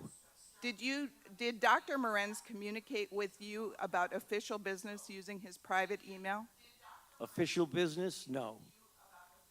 Did you ever encourage Dr. Morenz to use his private email address for official business? No. My next question, sir, is on February 1st, 2020. You, yourself, Dr. Fauci, the NIH Director Collins, and at least 11 other scientists were on a conference call to discuss the origins of COVID. A number of the scientists said that they were concerned that COVID was the result of a lab leak at the Wuhan Institute of Virology, and were concerned that a revelation of the lab leak theory would hurt their relationship with China. The CDC Director Redfield testified that he was not invited on this conference call, and he believes because he believed the lab leak theory was possible. 3 days later, on February 4th, 2020, 4 participants on the conference call authored a paper, Proximal Origin, which was sent to you for editing. Proximal Origin pushed the natural origin theory. On April 16, 2020, the NIH Director, Dr. Collins, emailed you expressing dismay that the Nature Medicine article, which was based on proximal origin, didn't suppress the lab leak theory, and asked you for more public pressure to suppress the lab leak theory. The very next day, in response to Dr. Collins' request to suppress the lab leak theory, you cited the Nature Medicine article, which discounted the lab leak theory from the White House podium. My question to you, sir, did you cite this article at the White House because the NIH director asked you to suppress the lab leak theory? I did not do that in response to anybody's suggestion to suppress anything. It was in response to a question that someone asked at the podium. And I did not edit any paper as shown in my official testimony. So you said about 4 or 5 things, Congressman, that were just not true. Well, we have emails to prove it. Well, you don't. Thank you, and I yield back. I now recognize Mr. Mfume from Maryland for 5 minutes of questions. Thank you very much, Mr. Chairman. And by the way, no, we don't have it. So I get tired of hearing we've got it, and then when we ask for it, it's not there. We do not have it, Dr. Fauci, and for everyone watching this. That's just incorrect. Now, let me just say a couple of things. If I sound a little outraged, just because, you know, we sit here and we watch one conspiracy theory after another get debunked. And if I might, on a point of personal privilege, to the gentlewoman from New York who wanted to argue that we should be worrying about testing of human medicines on animals, if this committee really wants to do something, let's talk about the most infamous biomedical research study in the United States, the Tuskegee study, where 400 black men in this country were injected deliberately with syphilis and allowed to die slowly over a 40-year period without any attempt to help them at all. It was condoned by the U.S. Public Health Service. And if we want to talk about testing, let's talk about that as well. I'm going to talk about COVID right now. Mr. Chairman, I have the floor, Mr. Chairman. I want to say to you, Mr. Chairman. I ask you to suspend, please. I want to remind the audience of decorum. Recognize Mr. Mfume. Thank you, Mr. Chairman. I want to thank you and Ranking Member Ruiz for this opportunity. Dr. Fauci, we owe you an apology for the way we have raked you through the mud, and none of us have said to you, here's where you go to get your good name and your reputation back. It's the most unfair thing I have seen. If there were evidence, if there were facts that supported the charges, I, like everybody else, would be interested, but we haven't seen a damn thing to suggest that these accusations are accurate. You've been a hero to many for 54 years, 5+ decades. You helped lead this country through the anthrax scare, through AIDS, through Zika, through Ebola, through SARS, and through COVID-19, pandemics and epidemics. We owe you a collective thank you. You are a world-renowned scientist and an American patriot. And whether or not people want to believe that, that's on them. But those facts are undisputable. For a year and a half, the Republican majority on this committee has sought to weaponize genuine scientific questions over COVID-19 and to vilify our public health officials and our nation's scientists with unsubstantiated, with baseless, with allegations that just can't stand the light of day. And so they've tried to do that with COVID-19, and we are here now as a result of the aggregated amount of foolishness that has taken place. And I've always said to this committee, every time I've had a chance to speak, let's go back to when we were in the heart of the pandemic, when our family members and friends and coworkers were dying left and right, when we were afraid to get near anybody, where we wanted to wash down our groceries before we brought them into the house, where we were willing to put on masks or headgear if it would keep us from being infected. And we turned to our leaders and our public health officials and scientists for answers. And we got some, but then we didn't get some. And then we got some later, like Dr. Deborah Birx, who was Donald Trump's expert on the virus, who said, no, bleach won't do it. Don't inject yourself with it. And who also said publicly on the record that thousands of American lives could have been spared if we had done what we were being told to do by the scientific community. At least one thing is clear. Those 1 million people who died as a result of these conspiracy theories will never come back. And those families have empty seats at the table year after year. And we do a disservice if, at the very least, we don't acknowledge their deaths and the harm and the hurt that has been done to their families and learn how to find a way to trust science going forward in this country. Dr. Fauci, you've been accused over and over again of going to the CIA headquarters and sitting down and having a meeting with the CIA to construct a way to make sure that COVID raged in this country. Is that correct? That is incorrect. Dr. Fauci, have you been to the CIA office in the last 20 years or headquarters?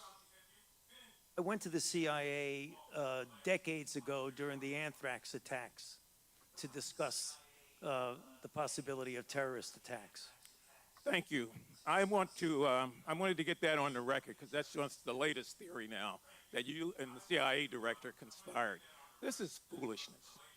People are not going to agree with you. I understand that. But we take and besmirch somebody's good name. Think about if it were one of us. We'd be jumping up and down trying to find a way to get justice. And so on behalf of those of us who are thankful, who are part of many in a grateful nation, thank you for your service, sir. I yield back. And I'll recognize Mr. Cloud from Texas for 5 minutes of questions. Thank you, Mr. Chairman. Thank you for being here. And I do want to echo some of what Mr. Nfume said, because I do think we need to focus on the people. And I think that's really what the angst that's left with the American people. It's what they had to walk through during this time. I'm going to go down a list of mitigation measures that you supported over the course of the pandemic and ask you just to give a yes or no as to whether you still believe these measures were justified. Business closures. Not hearing you at all. Could you please speak louder? Sure. I'm going to go through a list of COVID mitigation measures that you supported over the course of the pandemic and ask you to give me a yes or no as to whether you believe these measures were justified. Business closures. Early on, when 5,000 people were dying a day, yes. Church closures. Same thing. School closures. Again. Stay-at-home orders. These were important when we were trying to stop the tsunami of deaths that were occurring early on. How long you kept them going is debatable. Mask mandates for adults, mask mandates for children, mask mandates for children under 5. And going back to what I said before, all of that is in the context of, at the time, 4,000 to 5,000 mandates for children under people 5, a day there's were scientific dying. evidence for that? Excuse me? Mask mandates for children under 5, there's scientific evidence supporting that?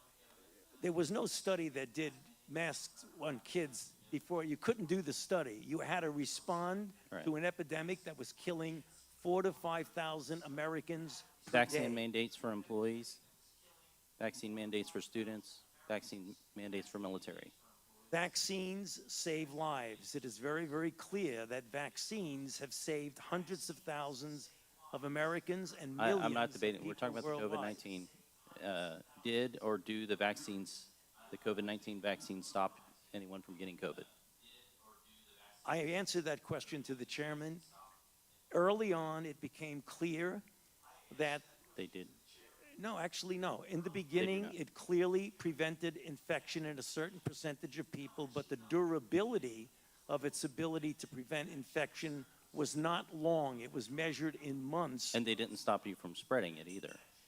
Early on, it did if it prevented infection, but what became clear that it did not prevent transmission when the ability to prevent infection waned. I think what's troubling is when the American people look at the certainty and the case at which people lost jobs, they lost livelihoods. I had rural hospitals in my area that did not have a single case of COVID in their rural community that had to shut down and people not get care that they did need for cancer, and some passed away because of those kind of things. Time after time again, people's lives are destroyed, and we have not seen the same sort of, once the new data came available, we did not see a change of course. And you'll point out, for example, in the schools that the CDC, put out the guidelines, for example. But we know that those guidelines end up being protection from lawsuits. It's, if you don't want to be sued, you better follow the guidelines. So they're not mandates, de facto mandates, but they turn out to be such a mandate.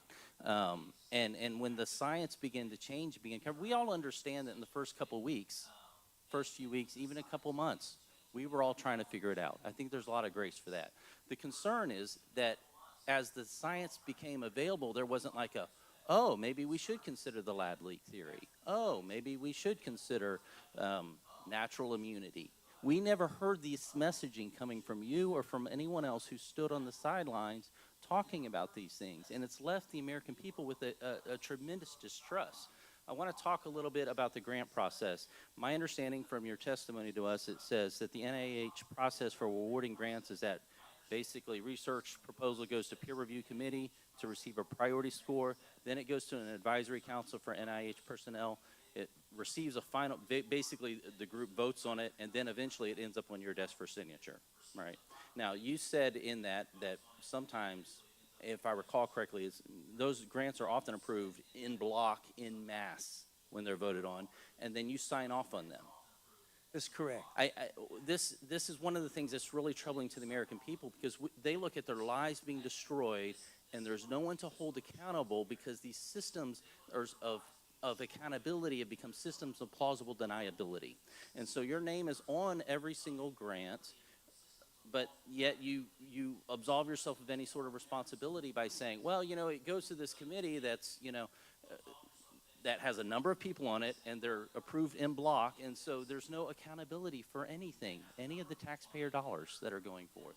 I disagree with you, Congressman, because if you look at the number of grants, we fund thousands of grants. It would be physically impossible for me to go through every single grant in a detailed way to understand it. That is true not only for me, but for virtually every institute at the NIH. Then why does your signature go on it? Because somebody has to sign off on it, and you trust the expertise and the competence of the staff that go over it. Then what is the mechanism for holding? Gentleman's time has expired. I now recognize Ms. Ross from North Carolina for 5 minutes of questions. Thank you, Mr. Chairman. I want to thank you, Dr. Fauci, for your voluntary testimony today, also for so much grace in your 14 hours of testimony. And I, again, want to thank you for your service and your patience. It's truly remarkable. Because it bears repeating, let me just remind everyone that after 15 months, my Republican colleagues' extreme allegations against you remain unsubstantiated. Unsubstantiated. And now, during During your two-day closed-door interview in January, you discussed a number of topics regarding the public health response to the COVID-19 pandemic, some of which we've touched on briefly, but I just want to dive in a little bit deeper here. For example, you discussed both then and here with Congresswoman Castor the recommendation that we maintain 6 feet of distance between one another to reduce the spread of COVID-19. And you discussed how social distancing recommendations were developed, that you yourself didn't pick this 6 feet, and it was just really kind of a guideline in the moment. In your view, though, do social distancing recommendations and other public health measures to reduce transmission save lives? Definitely. Okay. I'd also like to go back and take a deeper dive into the COVID-19 vaccine discussion that we just had. And you were also asked about that during your interview in January. In the Select Subcommittee, we've heard suggestions that the vaccine was ineffective because of breakthrough infections that occur after vaccination. We just heard about that right here. But as I understand it, perhaps the strongest measure of COVID-19 vaccines' effectiveness is the reduction of severe disease and death, not necessarily getting a milder form of COVID. Could you talk about that a little bit? Yes, it's very clear that when you're dealing with many vaccines, but particularly when you're looking at COVID, as I mentioned, and I'll repeat it quickly for you, that early on there was a degree, not as much as against severe disease, of protection against infection. Unfortunately, that protection against infection, which is related to transmissibility, waned rather rapidly in a matter of months. What has stood firm well, much better than transmission and much better than infection, is the ability to prevent someone from hospitalizations and deaths. And in fact, the curves, Congresswoman, are stunning. When you look at the deaths and hospitalizations of people who are unvaccinated, it's like this. When you look at the deaths and hospitalizations for people who are vaccinated and boosted, it's like this. The difference is profound. When you're dealing with infection, again, less so because of the waning of protection against infection. Well, and that was also confirmed by a Commonwealth Fund December 2022 report that which came out 2 years after the Biden administration's effort to get COVID-19 vaccines in arms, and your effort too, that it prevented more than 3 million deaths and averted 18 million hospitalizations. And that came out in 2002, but it seems to corroborate what you're saying. Indeed, and $1.15 trillion in healthcare costs. Thank you for that ad. One pillar of the vaccine requirements was to have an increased uptake in the COVID-19 vaccines. And that at the time was supported by leading physicians, including the American Medical Association, the American Academy of Family Physicians, the American Academy of Pediatrics, and more. Were the vaccine requirements a clinically sound tool for improving uptake of a safe and effective vaccine? Yes, you would like people to get vaccinated voluntarily and realizing the important effect on it. But the fact that people were vaccinated by whatever their motivation was clearly saved many, many lives. And just with the 17 seconds I have, what steps can public health officials take to bolster confidence in these life-saving interventions since there has been so much misinformation circulating? That's going to be very difficult, Congresswoman, because there is so much mis and disinformation around that we've got to do a better job of reaching out and trying to get the correct information. But that's difficult when you have a very energetic group of people continually spreading mis and disinformation about vaccines. We've got to be more proactive in putting out the facts and the data and the information that's correct. Thank you very much for your testimony, and I yield back. Now recognize Dr. Joyce from Pennsylvania for 5 minutes of question. Thank you, Chairman Wenstrup, for convening this important hearing, and thank you, Dr. Fauci, for testifying. Dr. Fauci, one of the controversial regulations of the pandemic was the 6-foot distancing rule. This rule became an important policy consideration in subsequent regulations. However, you testified recently, and I'm quoting, this 6-foot rule sort of just appeared. Do you think that a rule that sort of just appeared is substantial justification for the regulations that we saw based on that 6-foot rule? Congressman, thank you for that question. I answered that, but I'll summarize it briefly for you.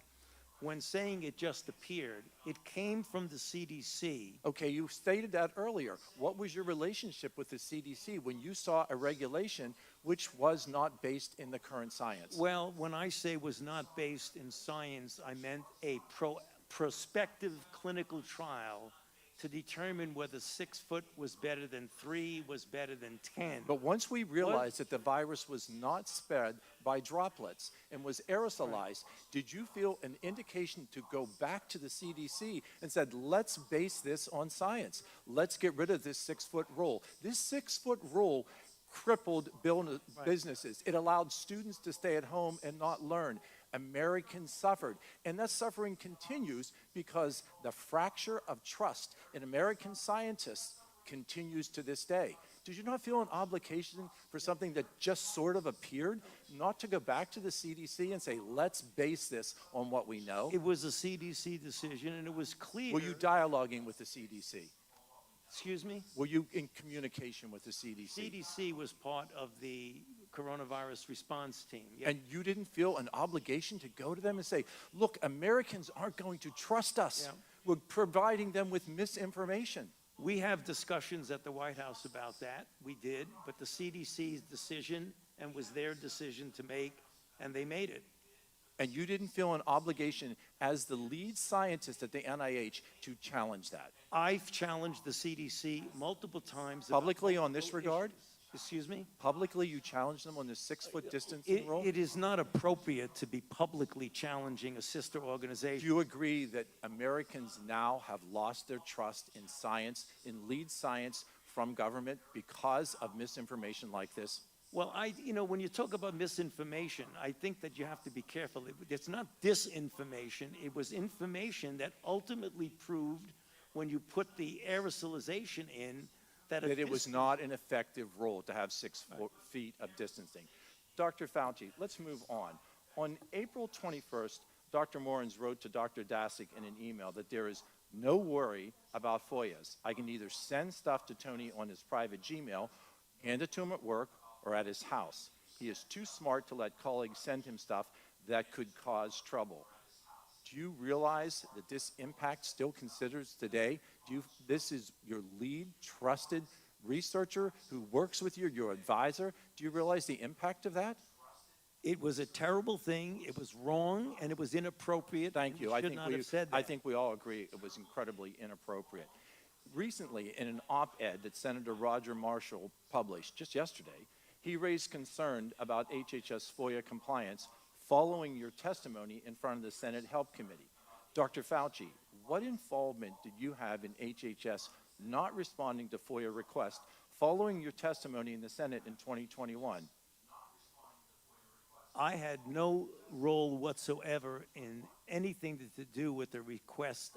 When FOIA is made, it doesn't go directly to a person like me. It goes to a department which then takes care of it. So I don't have any role one way or the other in FOIA.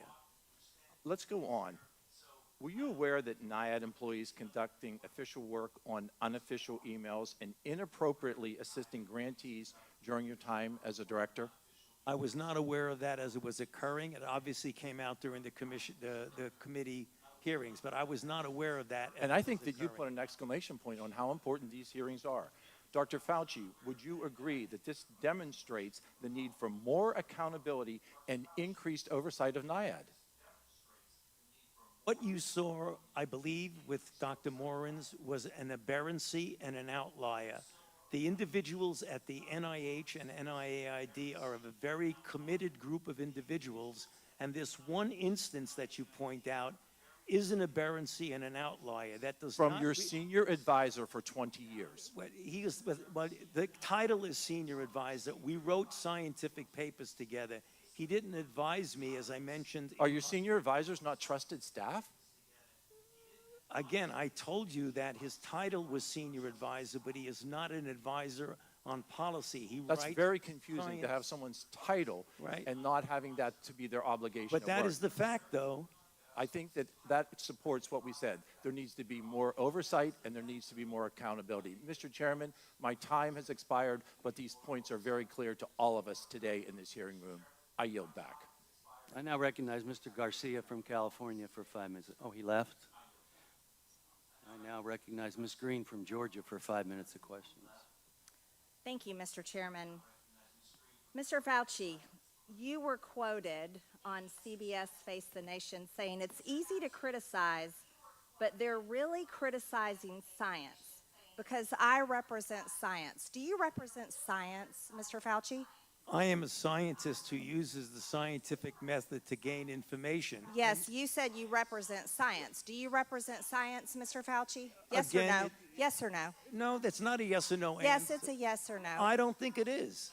Okay, well, we'll take that as a you don't know what you represent. Oh, But this, as director of the NIH, you did sign off on these so-called scientific experiments. And as a dog lover, I want to tell you this is disgusting and evil, what you signed off on, and these experiments that happened to beagles paid for by the American taxpayer. And I want you to know Americans don't pay their taxes for animals to be tortured like this. So the type of science that you are representing, Mr. Fauci, is abhorrent, and it needs to stop. Mr. Fauci, you also represent the type of science that where you confess that you made up the COVID rules, including I didn't hear what you 6 said. feet social distancing and masking of children. I never You just- said I made anything up. You admitted that you made it up. You I made it didn't up say as you I went. made it up. So are you saying this is fake news, Mr. I Fauci? didn't say I made anything up. What did you say? I said that it is not based in science and it just appeared. But this is science. What does dogs have to do with anything that we're talking about today? These are scientific experiments. This is what you signed off on. But you also told the American people they had to distance by 6 feet. They had to wear masks. But let's also talk a little bit further about the type of science that you represent. NIH scientists made $710 million in royalties from drug makers, a fact that's been hidden. Let's talk about the fact about, is it right for scientists and doctors getting paid by the American people, government taxpayer paychecks to get patents, where they're paid millions and hundreds of millions of dollars in royalty fees, especially when the NIH and these government agencies, most powerful agencies in our country, are recommending medical suggestions and advice and making up guidelines like 6 feet distancing and masking of children. Do you think that's appropriate? Do the American people deserve to be abused like that, Mr. Fauci? Because you're not doctor. You're Mr. Fauci in my few minutes. No, I don't need your answer. I want to talk about this right here. Mr. Chairman, Fauci, objection. I reclaim my Mr. Chairman, time. objection. I reclaim my time. I reclaim my time, Gentlelady will Mr. suspend. Raskin. Gentlelady will Point of order. suspend. Mr. Chairman, Point of order. just in terms of the rules of decorum, are we allowed to deny that a doctor is a doctor just because we don't want him to be a doctor? Yes, because in my time, that man does not deserve to have a license. As a matter of fact, it should be revoked, and he belongs in Gentlelady prison. will suspend. The gentlelady should recognize the doctor as a doctor. Thank you. Mr. Chairman, is this what we have become? Is this what we have devolved into? No decorum. You know what? We can do that hearing about the poor men that were injected with syphilis because I support you in that. That's horrific. And this government that I does would things urge like that to Miss- Americans doesn't have decorum to the American Mr. people. Chairman, Gentleman is out of point of regular order, please. The gentleman is out of order. Decorum. Recognize the point of order. Go ahead with your point of order. You got it. No, I mean, I was going to say what Representative Raskin said. That's completely unacceptable to be able to deny Dr. Fauci who's here, a respected member of the medical community, his title, and that's actually a personal attack on his character. And I have instructed her. He's not respected. And I've instructed her to address him as a doctor. I'm not Gentlelady addressing shall him as continue. doctor. Let's talk about Mr. this. Chairman, I'm would reclaiming move that the my woman's time. I'm reclaiming my time. Words get taken I'm down. reclaiming my time. Second that. Point of order. Suspend. While vigorous disagreement is part of the legislative process, as I said at the beginning, members are reminded that we must adhere to established standards of decorum in debate. This is a reminder that it is a violation of House rules and the rules of this committee to engage in personalities regarding other members or to question the motives of a colleague. Remarks of that type are not permitted by the rules and are not in keeping with the best traditions of our committee. The chair will enforce these rules of decorum at all times and urges all members to be mindful of their remarks. Does the gentleman from California have anything further? We should take her words down. Yeah, I made it. I offered that her words be taken down, Mr. Chair. Point of order, Mr. Chairman. Mr. Chairman, I'd like to make a point of order. Mr. Because Griffin they is accused us Mr. of Griffin is worshiping Gentlelady President Trump. We don't Gentlelady- worship President Trump. Gentlelady will suspend. Mr. Griffin, you have a point of order. Mr. Chairman, while it may not be polite, I believe the rule only applies to members of this body, the Senate, and the President of the United States. I do not believe that it applies. The rule on taking down words does not apply to a witness. Again, I'm not condoning the words. I'm just relating or asking whether or not it applies to individuals who are just happen to be here in front of us. I agree. The chair overrules the point of order by the gentleman from Maryland, but ask that members please afford all other members the respect they're entitled, refrain from using rhetoric that could be construed as an attack on the motives or character of another member or the witness. You may proceed. Thank you. This was a time in history where you got to throw out the first pitch at the Washington Nationals baseball game while Americans were forced to stay home and watch such events that they love from at home alone on their televisions. And what a hypocrisy this picture shows. Here you are without your mask, with empty seats everywhere. Remember the cardboard cutout fans? That was one of the most insulting things to Americans, having to watch the games from home where you got to go and enjoy the game and sit right next to people not following the 6 feet of distancing, not wearing your mask, and everyone else was forced to stay home and stop enjoying life. And your science here, your science is displayed perfectly in this picture where children in school were put in plastic bubbles because of your science, your repulsive, evil science. And let's go back to your very own email. You said earlier you don't use email. Oh, you do. Right here. This is your own email where you said the typical mask you buy in the drugstore is not really effective in keeping out virus. I do not recommend that you wear a mask. This is your email. This is your own words. But yet children all over America were forced to wear masks. Healthy children forced to wear masks, muzzled in their schools. And then they were forced to learn from home because of your so-called science and your medical suggestions while you and all your cronies get paid from Big Pharma. You know that what this committee should be doing? We should be recommending you to be prosecuted. We should be writing a criminal referral because you should be prosecuted for crimes against humanity. You belong in prison, Dr. Fauci. Mr. Chairman, I have another point of order.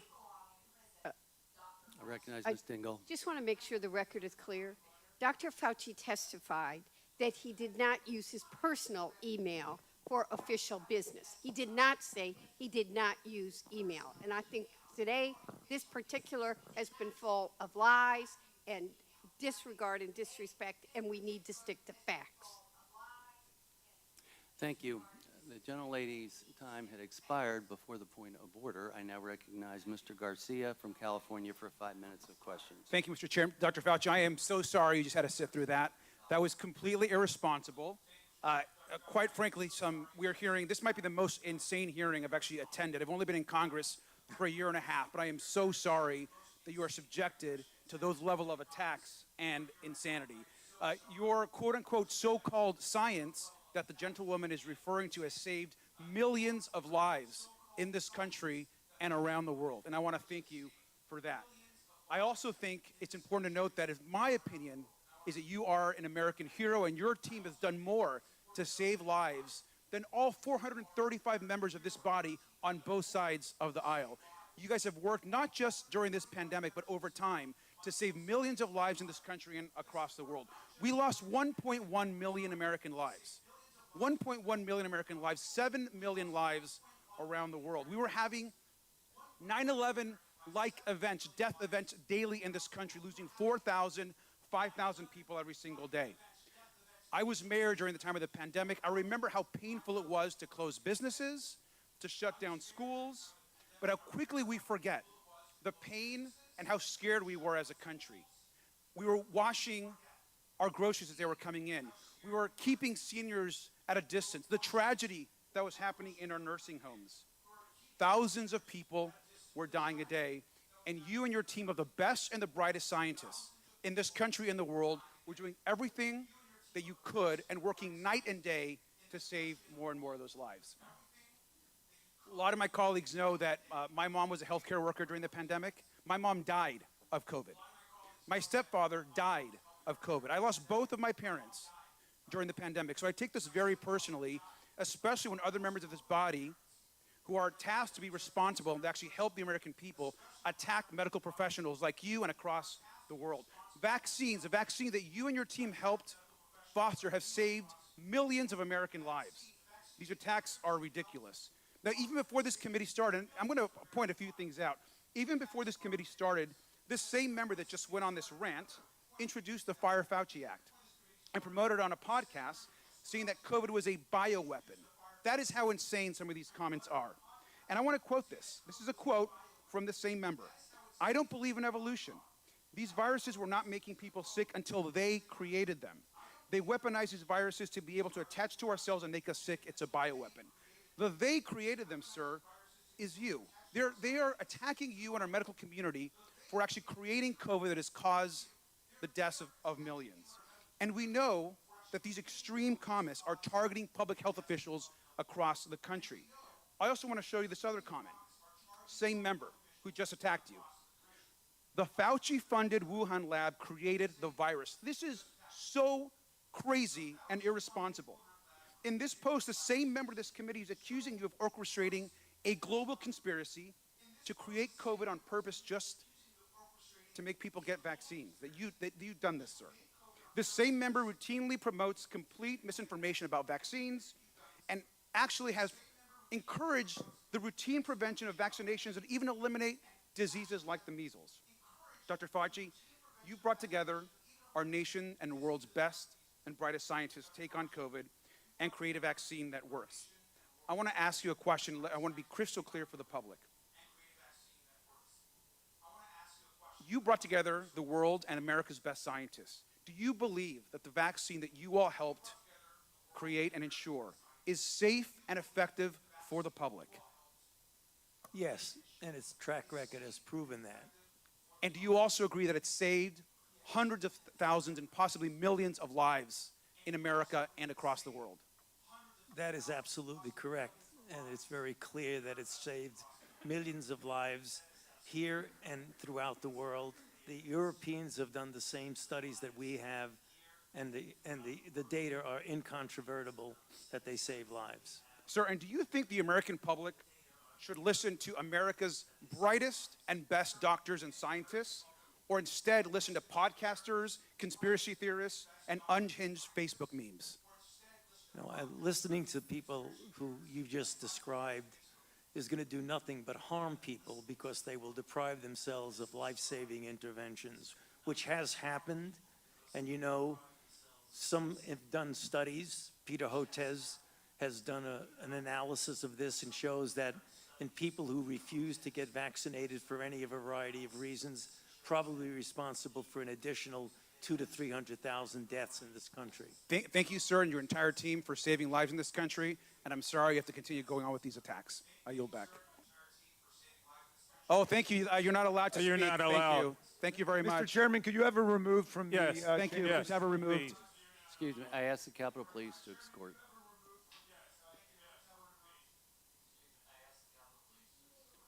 Yep, thank you. She can be removed. Yeah, you can be removed. Actually, you're not allowed to speak. Your time has Take your expired. Starbucks with you. Mr. Garcia, Mr. Raskin, you're out of line. Your times have expired. Now recognize Dr. Jackson from Texas for 5 minutes of questions. Thank you, Mr. Chairman.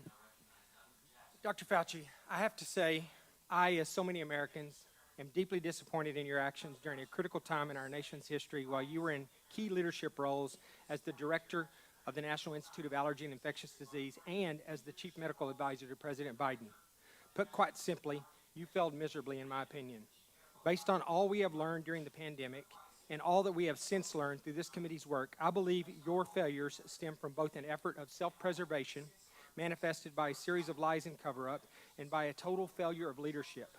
It was obvious to everyone that you and your organization, NIH, had a lot to lose if the American people were to discover that COVID-19 was most likely leaked from a lab in Wuhan, China, and that you, via EcoHealth Alliance and Peter Daszak, actually funded this research, and that this lab was actively and recklessly conducting gain-of-function research. As such, you did everything in your power to deflect and cover up this possibility. You even recruited others to help you in this effort. Unfortunately, this cost our country and the world valuable time, time that may have led to answers regarding the origin, may have blunted the spread, and would have almost certainly saved lives.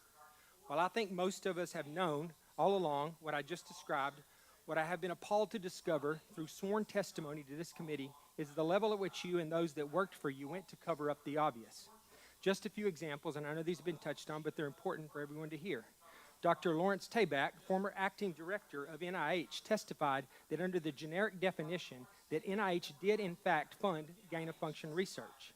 This was based on a definition that was initially used by NIH and a definition that was abandoned and removed from the website in October of 2021 and replaced by a new, much more detailed definition with a much higher bar that you have since conveniently used to define gain-of-function testing and to deny what Dr. Tabak has since confirmed. He also said that EcoHealth Alliance failed to properly and promptly report that their research violated the terms of the grant, something that went completely unaddressed under your watch. Dr. Morans, your senior advisor, who you have tried today to distance yourself from, but whose large volume of emails clearly demonstrate that you had a very close and personal relationship with, and who reported to you directly, has openly bragged about how he subverted FOIA requests. I remind you that the law requires you and your former organization to comply with Freedom of Information Act requests. It is not optional. If you or your employees or your organization that you oversaw were systemically avoiding transparency and illegally hiding or destroying documents that rightfully belong to the American people, then you should be criminally charged and they should as well. In addition, Dr. Gregory Folkers, your chief of staff, also engaged in illegal practices in which he crafted messages using symbols instead of letters to avoid FOIA exposure. In an email, April 2020, from Dr. Morans to Peter Daszak, he says, quote, "There are things I can't say." Well, I wonder what he couldn't say. He also went on to say, quote, "Except Tony is aware, and I have learned there are ongoing efforts within NIH to steer through this with minimal damage to you, Peter, and colleagues, and to NIH and NAID," end quote. And then a few days later, he said, quote, "I have reason to believe that there are already efforts going on to protect you," end quote. In February of 2021, Dr. Morans wrote to Boston University scientist Gerald Kirsch saying, quote, "I learned from our FOIA lady here how to make emails disappear after I'm FOIA'd, but before the search starts. So I think we are all safe," end quote. Dr. Fauci, I want to know what you were being protected from and what you needed to be safe from. I'm going to go on because I have a little time here. He went on to say, quote, "Plus, I deleted most of the earlier emails after sending to Gmail. Once again, illegal and an actual crime." Dr. Morans noted in another email to Dr. Kirsch saying, quote, I learned the tricks last year from an old friend, Marge Moore, who heads our FOIA office and also hates FOIAs," end quote. It is absolutely amazing to me that Dr. Morans and Marge Moore still have jobs and taxpayers are still paying their salaries. Dr. Morans wrote to Dr. Daszak in April of 2021, quote, P.S. I forgot to say there is no worry about FOIAs. I can either send stuff to Tony on his private email or hand it to him to work or at his house. He is too smart to let colleagues send him stuff that could cause trouble. End quote. Apparently, you neglected to surround yourself with equally smart individuals. Dr. Morans wrote to another collaborator, Peter Hotitz, in June 2021 at Baylor College of Medicine that he had deleted all his emails related to COVID origin when, quote, the shit hit the fan, end quote. He said, quote, I feel pretty sure Tony were too. The best way to avoid FOIA hassles is to delete all emails when you learn the subject is pretty sensitive. In October 2021, Dr. Morans wrote to Peter Daszak, quote, Peter, from Tony's numerous recent comments to me and from what Francis has been vocal about over the past 5 years, we are trying to protect you, and they are protecting their own reputations as well, end quote. I'll just jump ahead. The American people can rest assured that we are going to continue to pursue answers and we continue to push for full accountability from you and your colleagues despite continuing efforts to try to cover this up. Dr. Fauci, history will not be kind to you and you will be known as the man who put his personal interests before the interests of the American people, the very people that you were supposed to be protecting. Your actions, along with several others we have had before this committee, have completely eroded America's trust in our public health system and the agency that you represented for half a century. With that, I yield back. Gentleman's time has expired. I now recognize Ms. Takuda from Hawaii for 5 minutes of questions. Thank you, Mr. Chair, and I hope I'll have an additional 30 seconds like the previous gentleman. And Dr. Fauci, I have allowed that today on several occasions. Thank you, Mr. Chair. Dr. Fauci, you deserve better than this. The other side suddenly cares about puppies, ironic given recent book publications, versus the millions of people that you have kept safe and alive over your lifelong commitment to public health. I'd like to use my time to dispel some of the myths about you that have circulated in right-wing circles. We can all acknowledge that, yes, suspension of in-person activities during the early days of COVID, it was necessary to save lives and to stop the spread, and it was not without its challenges. It was difficult, particularly for our nation's students, like my two sons in public schools and our business owners. But to completely blame these policies on you, Dr. Fauci, is absolutely ridiculous. I'd like to make the record clear on something. The decision to suspend in-person learning, dining, and other activities, that was not a decision that you were somehow solely responsible for, including in your role as NIAID director. Is that correct? In fact, these decisions were actually made at the state and local level in communities across the country, like my home state of Hawaii, which was particularly aggressive, in part as a response to the Trump administration's early failure to contain the initial outbreak of the virus. Is that not correct? I'm sorry, I didn't, ma'am, I'm not really hearing you very well. Could you just put your... We'll put it a little bit closer, but to be clear that the decisions were actually made at the state and local levels in communities across the country. That is correct. Okay, thank you. Now I'd like to shift topics and turn to the allegation that you sought to suppress opposing viewpoints about the pandemic response. Over the past 15 months, majority members of this subcommittee have levied the allegation that federal health officials censored proposals like the Great Barrington Declaration, which were inconsistent with the overwhelming consensus of the scientific and medical community. Much attention has been paid to an email Dr. Francis Collins sent you regarding the Great Barrington Declaration, where he called for a quick and devastating published takedown of its premises.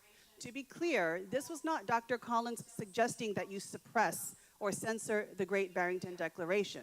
Rather, he was suggesting that the points you just explained be memorialized to substantively refute the scientific premises of the Great Barrington Declaration. Is that correct? Yes. And there was good reason for Dr. Collins to have substantive concerns. The Great Barrington Declaration proposed lifting mitigation measures for the vast majority of society and preserving them only for certain populations, including the elderly and people with underlying health conditions. This was months before a vaccination was available, and public health systems were already being overwhelmed, and thousands of Americans were dying daily. Dr. Fauci, what percentage of the population did we estimate needed to be infected with COVID before we would achieve so-called herd immunity? Herd immunity was very elusive with COVID, and the Great Barrington Declaration was flawed both conceptually and in practice. Conceptually, that you could shield vulnerable people as if the only vulnerable people are those in nursing homes. We have tens and tens of millions of vulnerable people that you couldn't possibly shield. People with underlying conditions the elderly, those would be the individuals. So it would be conceptually impossible to do that. Herd immunity, as we know, means if you have a virus that doesn't change and a virus in which when you get infected or vaccinated, you have highly durable, perhaps lifelong immunity. That's not the case with COVID. We know immunity wanes and we have multiple variants. So in practical purposes, the Great Barrington Declaration was invalid, both conceptually and practically. Thank you, Dr. Fauci. You've answered a few of my other questions in terms of the fact that for many of us that live in multi-generational communities, thousands, hundreds of thousands, millions more lives would have been impacted by this so-called approach. And given the fact that the virus's rapid evolution that we have seen since 2020, herd immunity approaches would be absolutely ineffective against COVID. If you would answer one more question, considering the mortality rates at the time, how many more deaths might we have seen, just briefly? I mean, if we had done that, just let it rip, there very likely would have been another 1 million people would have died, I would imagine. Thank you, Dr. Fauci. So it wasn't the federal government suppressing the Great Barrington Declaration. Rather, it was about protecting and saving millions of American lives. The COVID-19 pandemic wasn't some academic exercise. It was real. It was in real time. It was about saving lives in real time. Theories like herd immunity may seem plausible on paper, but we have to remember that it is based upon the assumption that enough people would have to be infected. And that would likely have meant that our family members, our friends, our neighbors, our constituents, especially those in our most marginalized, multi-generational rural communities, would have died. So thank you, Dr. Fauci. I want to thank you, not blame you. Thank you for your science. Thank you for your science that have saved millions of American lives, kept us safe, including my children, many of our families right here on this dais. And thank you for clarifying these points for the record and for all of your efforts to keep us safe during the pandemic and so many other health crises we have faced over the decades that you have served. Mahalo, Mr. Chair, and I yield back. Now recognize Dr. McCormick for 5 minutes of questions. Thank you, Dr. Wenstrup, Chairman. It's been insinuated that politicians, only bloggers, only conspiracy theorists are disagreeing with you. I want to point out that I'm probably the only member of Congress that actually treated patients during the pandemic from the very beginning to the very end of the pandemic, during night shifts in the ER. Thousands of patients during that time. And in 2020, I was censored. My medical license was threatened because I disagreed with bureaucrats. Literally taken off the internet as a person who is treating patients with leading edge technologies, developing theories, but doing my very best, but being censored by the United States government for the first time, stepping in and taking the place of medical professionals as the experts in healthcare. Any dissent surrounding COVID-19 treatments, mask mandates, and any public policy surrounding the pandemic was immediately labeled as anti-science. I watched as public health officials and politicians told my patients what treatment options were best for them, regardless of their comorbidities or their medical history. Despite my education and my training and my experience, my opinions were relegated to conspiracy and misinformation by so-called healthcare experts who had never treated a patient throughout the entire pandemic. This has been a black eye on the medicine and has highlighted why government should never insert itself in between patients and their healthcare providers. The American people deserve to make medical decisions through conversations with their physicians rather than politically motivated mandates. Dr. Fauci, did you ever treat a patient for COVID during the pandemic? I was part of a team that was at the NIH that took care. We didn't take care of many of them. Okay, so not hands-on. Got it. Thank you. Why would I be criticized by a bureaucrat for doing my very best as a healthcare? This is a rhetorical question. But why? Why would the government, who's never treated a patient for COVID, you can read all the things you want, but you're not there. You're not seeing patients. You're not watching people die, intubating patients right there with that disease in your face, watching it happen, watching the development of this disease and actually learning from it. But I'm being told by bureaucrats what's right and wrong. And what's funny is everything I was censored on, I was proven to be right. Pretty crazy, isn't it? You said in an interview that you gave as part of an audiobook written by Michael Spector that you believed an institutional should make it hard for people to live their lives so they'd feel pressured to get vaccinated. Could we run the audio clip on that, please? You think can be done about it. I have to say that I don't see a big solution other than some sort of mandatory vaccination. I know federal officials don't like to use that term.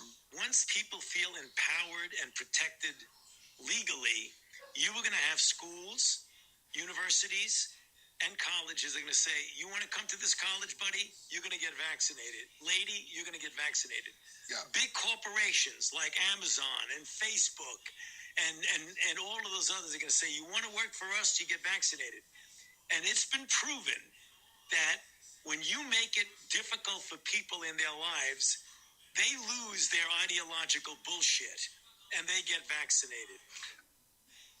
Thank you. Are all objections to COVID vaccinations ideological bullshit, Dr. Fauci? No, they're not, and Thank that's you. not what I was referring to. Well, in reference to making it hard for people to get education, traveling, working, I'd say it very much was in context. And I take great offense to this. Miss Allison Williams testified before this committee about losing her job because she sought an exemption for ESPN's vaccine mandate, which came from recommendations from bureaucrats like yourself. She and her husband were actively working with a fertility expert, a physician, on how to get pregnant, and agreed with the premise that she was young, healthy, wanted to get pregnant, and shouldn't get the vaccination for medical purposes. But she was fired because you made it hard, just like you said in your statement, because you didn't want to make sure that the ideological bullshit got in the way of her working, of living her life, of making a medical decision with her healthcare professional. I think America should take great offense to this. That's exactly what you meant when you said making it hard for people to live without getting a vaccination. You affected people's ability to work, travel, be educated, to actually flourish in American society, to self-determine, as we're all given God-given rights. Shame on you.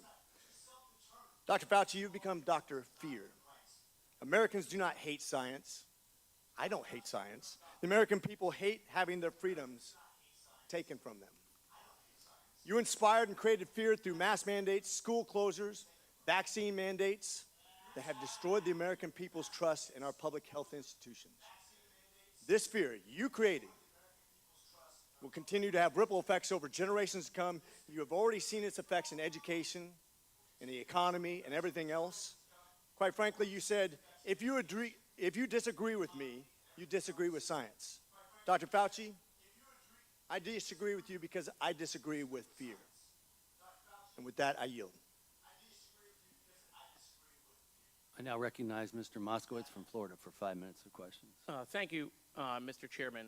Dr. Fauci, good to be with you here today. I was not here, but I saw a member of this committee questioned whether or not you represent science and tried to make that in some offensive way. I just want you to know most Americans don't think she represents Congress. So one of the things I've learned. So I hear now you double Fauci. So I don't want you to be offended by that. I actually, similar to Representative McCormick, who was serving in the field as a doctor during COVID, I was running the logistics operation and the Florida response as the director of emergency management for the state of Florida for Governor DeSantis. So I was deploying masks and gowns and gloves. We were setting up field hospitals. We were setting up testing sites. We were setting up vaccine sites throughout the pandemic. And the one thing that became clear to me as a country is we were not prepared. In fact, we actually had many preparations for a pandemic, but both the states collectively and the federal government threw that out and kind of was just making it up as we go. One of the things I wanted to ask you, and I understand you're not in the response field, but do you feel, since you've left, that we are better prepared today than we were several years ago when COVID hit? In some respects, excuse me, in some respects we are, but in others I'm still disappointed. And I think one of the things that was really a problem with the response was the degree of divisiveness that we had in the country about lack of a coherent response where we were having people, for reasons that had nothing to do with public health or science, refusing to adhere to public health intervention measures. What I think that we will do better, hopefully, is that the CDC, I believe, has now recognized some of the failings of the lack of communication and interaction between the federal response and the local public health officials. One of the weaknesses that we had in the United States that other countries didn't have was a disconnect between the healthcare system and the public health system, whereas the CDC can't demand information from local public health individuals. They have to volunteer to give it to them, and it isn't given to them in real time. So we were at a disadvantage. Oh, no question. I saw that. I saw how the lack of investment in technology, right? We had states trying to share information with the federal government using, Windows 2000. Or fax machines. Fax machines. Right. Exactly. Yeah. So, And so, we spent $7 trillion in 2 packages and 2 administrations. And one of my concerns is that I feel that, especially in supply chain, I feel like we're not that much better off than we were before COVID. Am I wrong in that assessment? Yeah, I don't think you're wrong, but I hope that the CDC has made it very clear that they are trying to change that and correct that deficit of a separation between the local and the federal CDC so that we can get information in real time. It was very frustrating for us that often we had to go to the UK or South Africa or Israel to get real-time information because they had a connection between what was going on the ground and their public health system. So they knew right away what was happening. We didn't. Dr. Fauci, you talked about how, we live in partisan times, a lot of misinformation. And, colleagues on this body said, you should be, charged and found guilty. Of course, the only one that's happened to is your former boss. But, the question I have is, when you saw a lot of that disinformation, whether it was, we can use a disinfectant to do like a cleaning or do light in the body, or that, China's working super hard, President Xi's got it contained, all of this stuff that was being put out, were you concerned? What was your feeling at that time, working in the administration, seeing that come from the podium? Well, I was very frustrated by that. It was very clear. I was put in a very difficult position that I didn't like, of having to contradict publicly the President of the United States. I took no great pleasure in that, but I felt it was my responsibility to preserve. He must have thought you did a great job. He gave you a commendation right before he left. Well, I felt it was my responsibility, as to preserve my own personal integrity and my major responsibility to the American public to tell them the truth. And if I could just take this opportunity, when I was saying that if you attack me, you attack science, I didn't mean that I am science. What I meant was that when the data showed that hydroxychloroquine does not work, and there are people saying, oh, it does, I'll give it to people, and we know it can be hurtful to them, then when you're attacking what I'm saying, that the science shows it doesn't work, and the science shows that bleach doesn't work, that when you attack that, you really are attacking science, because science has shown that it doesn't work. That's what I meant when you're attacking me, you're attacking science. Thank you, Doctor. Thank you, Mr. Chairman. I yield back. Gentleman's time's expired. Now recognize Mr. Jordan from Ohio for 5 minutes. Thank you, Mr. Chairman. Doctor, why was it so important that the virus not have started in a lab? We don't know where it started, and that's the reason why I keep an open mind. So I don't know what you mean by why was it so important. It wasn't important. Well, you still don't know where it started? The guys you gave money to figured it out in 3 days. No.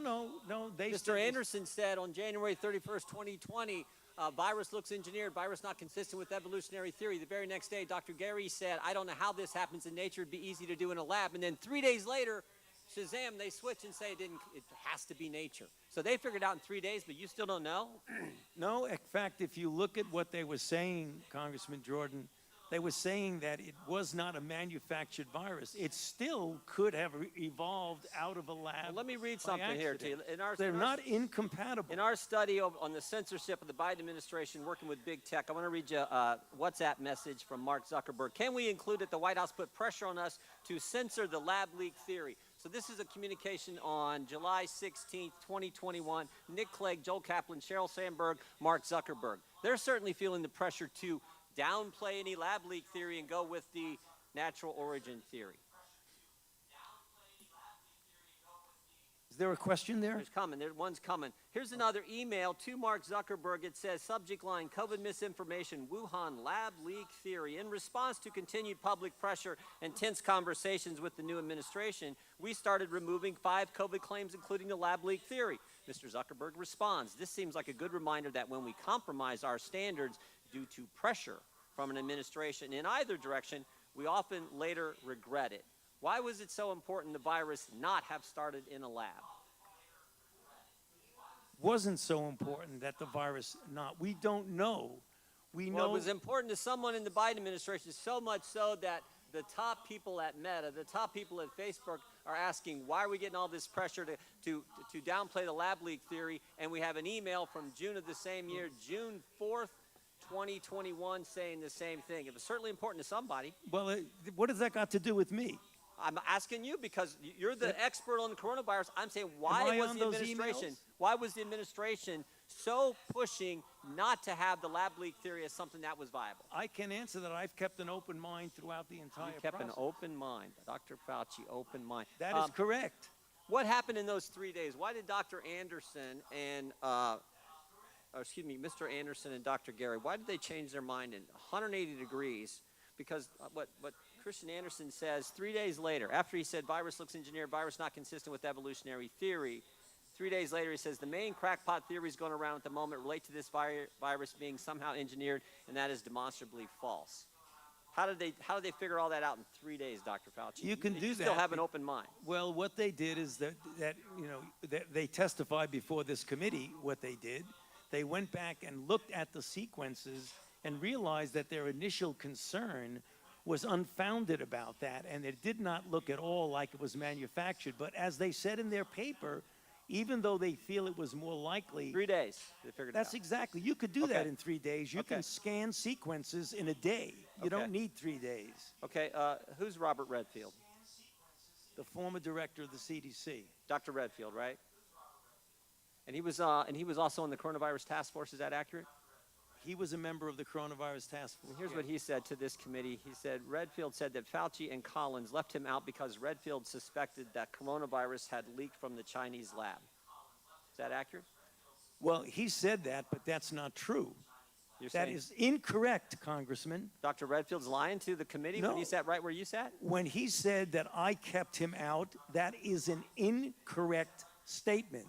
The roster who was on the phone was Dr. Redfield in that conference call on February 1st when you had Mr. Anderson and Dr. Gary on that call? He was not. And the conference call was put together by Jeremy Farrar.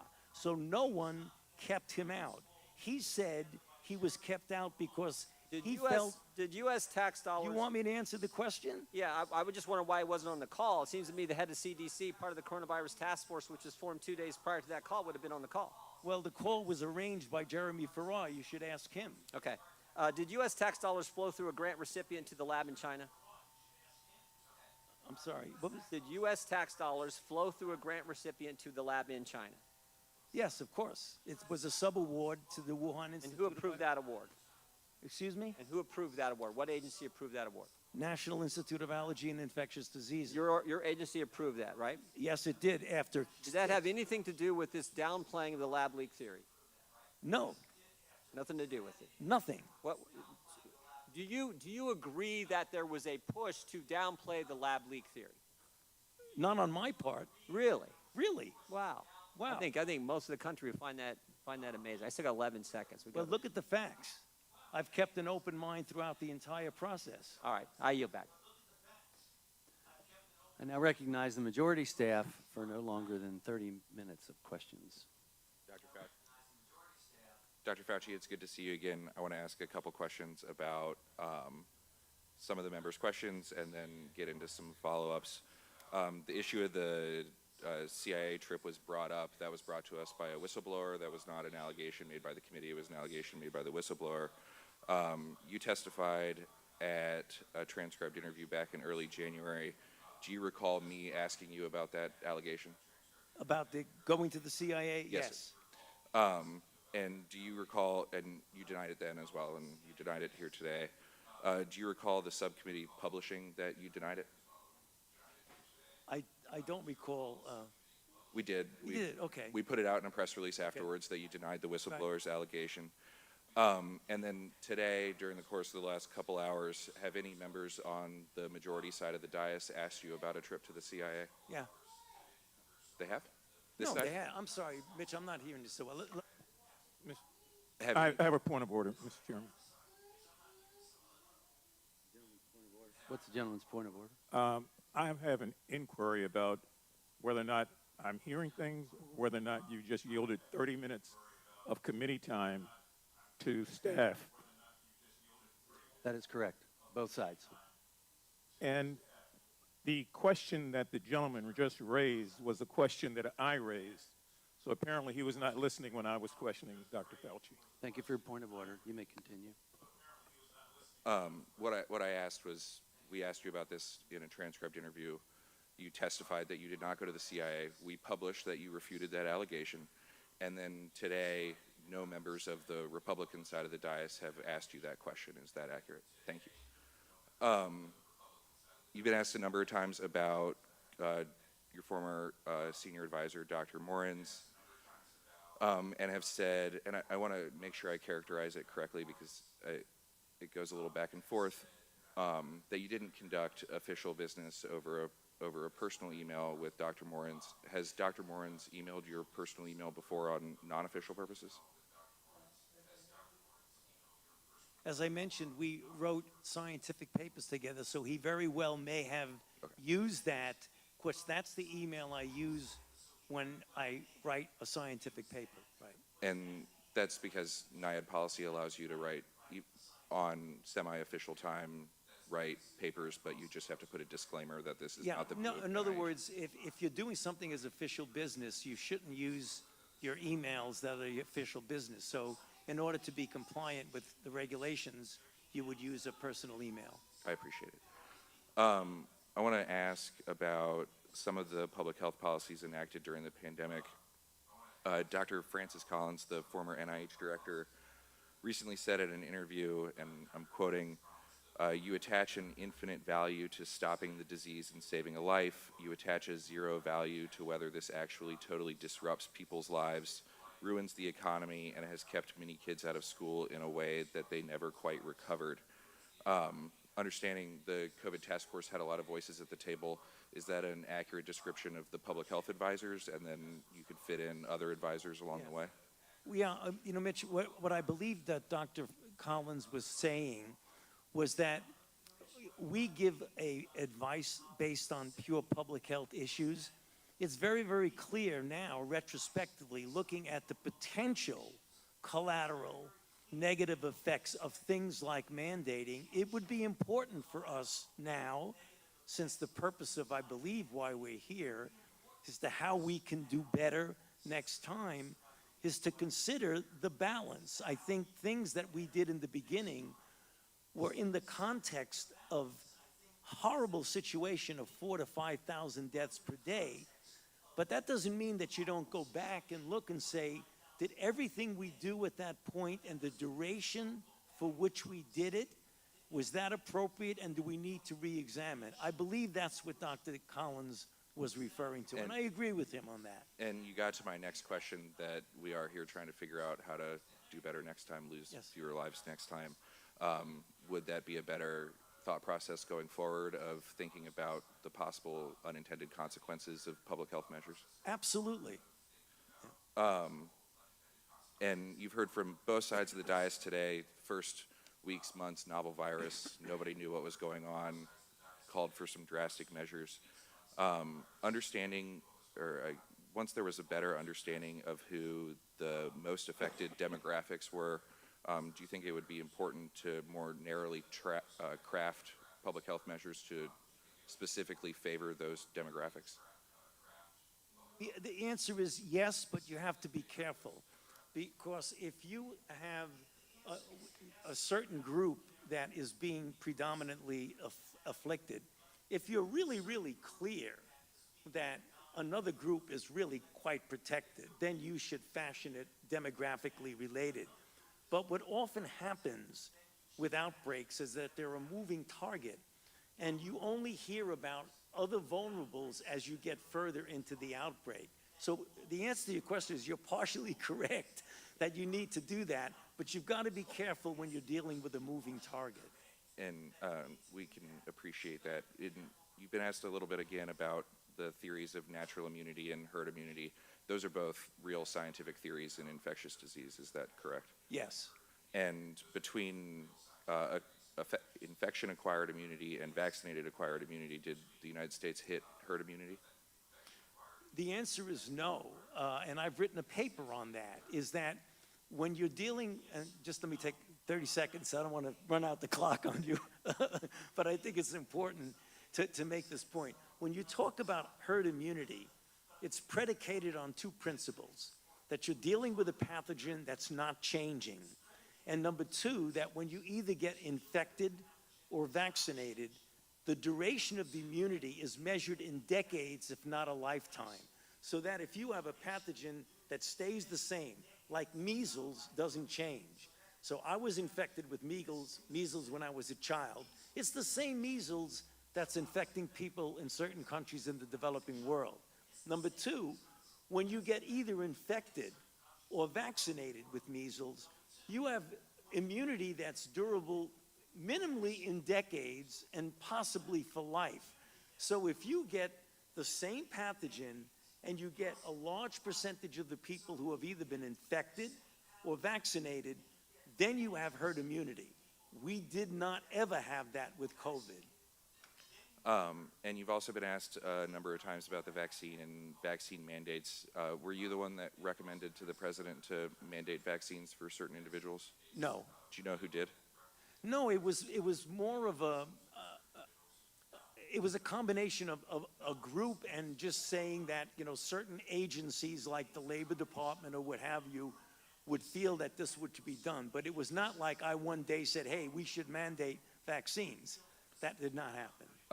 And I want to echo the comments of the chairman that we agree the vaccine saved hundreds of thousands of lives. And we talked about this a little bit in January, and I think you touched on it a little bit today. Could issuing these mandates and removing the notion of informed consent from some certain sects of the citizenry lead to vaccine hesitancy?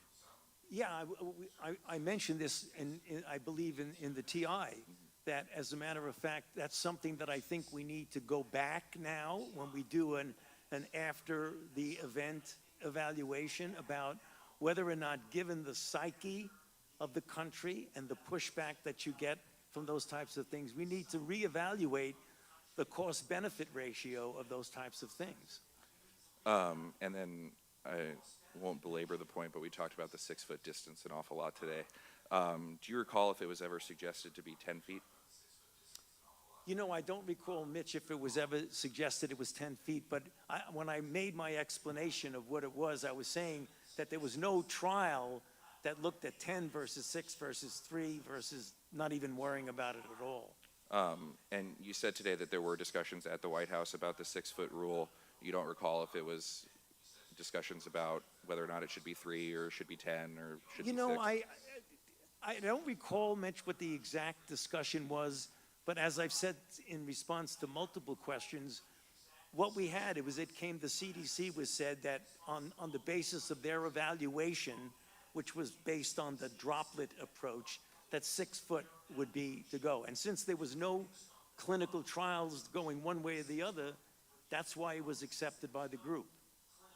And then it hasn't been a large topic today, and we talked about kind of, again, the many unknowns in early 2020. Schools were closed through the semester. Some schools reopened for the fall semester. Some remained closed going through into 2021.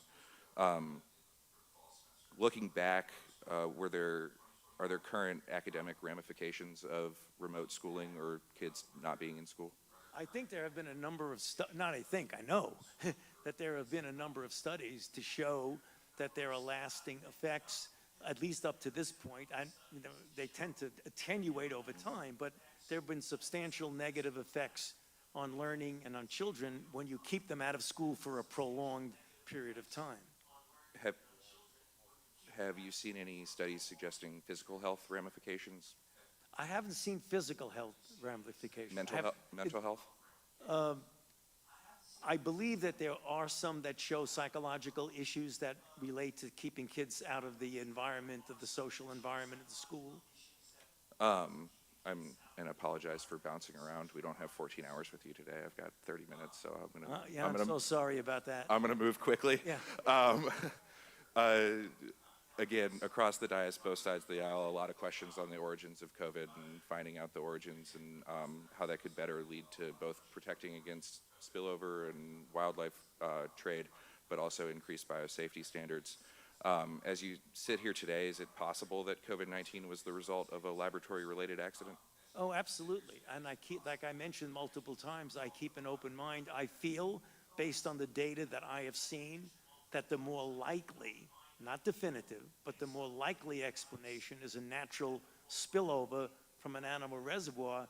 But since there has not been definitive proof one way or the other, we have to keep an open mind that it could be either.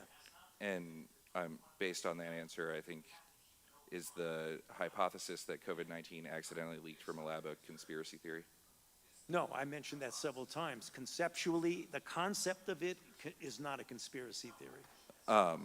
We've talked a little bit about the proximal origin of SARS-CoV-2, the paper authored by Dr. Anderson. It came to two primary conclusions, and I'm quoting, "Our analysis clearly show that SARS-CoV-2 is not a laboratory construct or a purposefully manipulated virus, and we do not believe that any type of laboratory-based scenario is plausible." Do you disagree with those conclusions? I think, Mitch, if I'm not mistaken, I don't have the paper in front of me, I think they also said the possibility of if you passaged it, and you could have done that. And and if you passage it, it's in a lab. So it is, I mean, that could be. And they dispelled that at the end with we do not believe that any type of laboratory-based scenario is plausible. So I ask again, is a laboratory-based scenario plausible?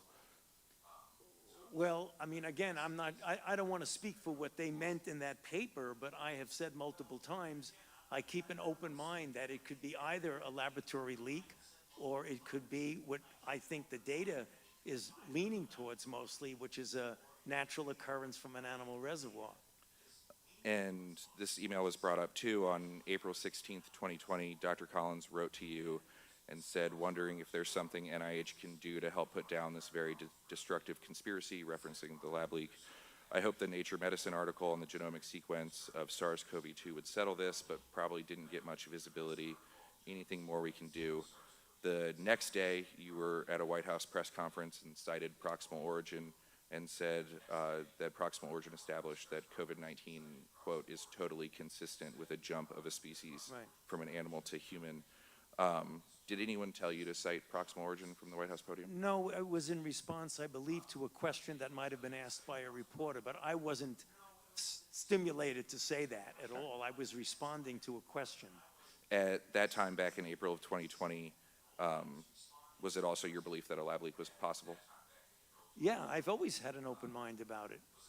And then I want to correct the record again a little bit on the drafting and publication of the proximal origin paper. Did Dr. Anderson send you drafts to review? He sent drafts, but I'm going to jump ahead of you, if I might, dribble around. I did not edit it. It was mentioned by a few of the congressmen. I did not edit the paper. And I appreciate that. I just wanted to get on the record. I want to talk about Dr. Morenz and what you wrote in your opening testimony and some of the answers that you gave today. And just for clarity, you were, in addition to being unaware of his use of personal email and potentially intentionally deleting federal records, were you also unaware of his actions to assist Dr. Daszak and EcoHealth? I was aware of his friendship I was not aware of his attempts to assist him to respond to an NIH inquiry. So not aware of the editing of press releases or editing of letters? No, I was not. On November 11th, 2021, Dr. Morenz wrote in an email to Dr. Dazik that he attempted to discuss the EcoHealth grant with you, and you, quote, got upset and told him to have no more communications with Peter. Why did you tell Dr. Morenz to no longer communicate with Dr. Dazik? Because I think it's inappropriate to do what he did. I mean, and your committee has called him out very definitively about that, and it was inappropriate to do that. This is back in 2021. Right. What did you know about what he was doing then? I didn't know exactly what he was doing, but I don't think it's inappropriate for people to be communicating and helping a grantee in a response. I didn't know exactly what he was doing, but I didn't think it was appropriate. When did you testified to Chairman Griffith, or excuse me, Chairman Comer, that you knew about the compliance issues later on with Right. EcoHealth? When did you first become aware? I became aware during briefings by my staff in preparation for congressional hearings well after the fact where the compliance issues actually happened. That, I mean, I didn't know, as I mentioned to you in the TI pitch, I didn't even know the grant existed before the outbreak. And then finally, when there was this issue about congressional hearings, I needed to know, what is this grant? What are we doing with it? And are there any issues? That's when they said there was a compliance problem of the 4th year versus the 5th year progress report. Some of the other emails from Dr. Morenz, I just want to read into the record and ask you if his recollection is accurate. On April 27th, 2020, Dr. Morenz wrote, "I am sure privately he would love to see Peter and EcoHealth fully restored, although he did once make the comment to me that Peter had screwed himself with the late report. I already told him that all that crap wasn't true." The late report was true, despite what Dr. Morenz said. On April 21st, 2021, Dr. Morenz wrote that he was sure you would do anything you could to restore the funds to EcoHealth. On June 5th, 2021, Dr. Morenz wrote that you were working behind the scenes to undo the damage to EcoHealth. On October 21st, 2021, Dr. Morenz wrote, "Peter, I had my regular meeting with Tony this morning. He immediately inquired about you and several times asked how you were doing. He used a lot of colorful language about the situation with attacks on EcoHealth." On October 25th, 2021, Dr. Morenz wrote that you were trying to protect EcoHealth. On March 22nd, 2021, Dr. Morenz wrote, "The most important is within NIH to get the decision reversed and the grant refunded. I believe Tony would like to do this." And on February 24th, 2022, Dr. Morenz wrote, "It will be a small consolation to hear the following, but in my face-to-face meeting with Tony this morning, he once again brought up, as he usually does, your plight, Peter." Did you ever have any discussions with Dr. Morenz about protecting EcoHealth or helping restore funding? Not at all. I don't know what, to be honest with you, Mitch, I just don't know what Dr. Morenz is talking about with that. Maybe he's trying to, as he said, cheer up. He said that in front of this committee, cheer up Dr. Dasick. But to say that I'm getting involved in trying to help him or protect him, not so. Did you ever have any conversations with Dr. Morenz about what Dr. Dazik was facing or about the termination of the grant? You know, he may have mentioned to me something like Dr. Dasick is going through terrible times, but I don't recall. It is conceivable that he would have mentioned that to me because, as he mentioned to you, that Dr. Dasick and he are very good friends. So it would not be surprising if sometime he had mentioned to me, "Boy, Dr. Dasick's going through some really tough times." Fine, that doesn't mean that I say you should help him. No, absolutely doesn't. So that's why we want to ask the questions and Yes. get the answers. During your transcribed interview with us, you were asked about whether or not Dr. Dazik had a conflict of interest in reviewing the origins of COVID-19, and you testified, "I hesitate to speculate about what someone else should do. The only people that I'm involved with is my own staff, who we've mentioned many times in this discussion, who don't have a conflict of interest." With the benefit of hindsight and the work of this committee, do you believe Dr. Morenz had a conflict of interest regarding EcoHealth? Well, from what we know now, he definitely had a conflict because he was communicating with a grantee of helping him in response to an NIH issue, which is a conflict of interest. I did not know that at the time when I made your statement. And I appreciate that. That's, Yeah. Sticking with EcoHealth, in April 2020, NIH terminated and then subsequently reinstated and then suspended the EcoHealth grant that had the Wuhan Institute as a sub-grantee. Do you recall that decision? Yes. Were you involved at all in that decision? No.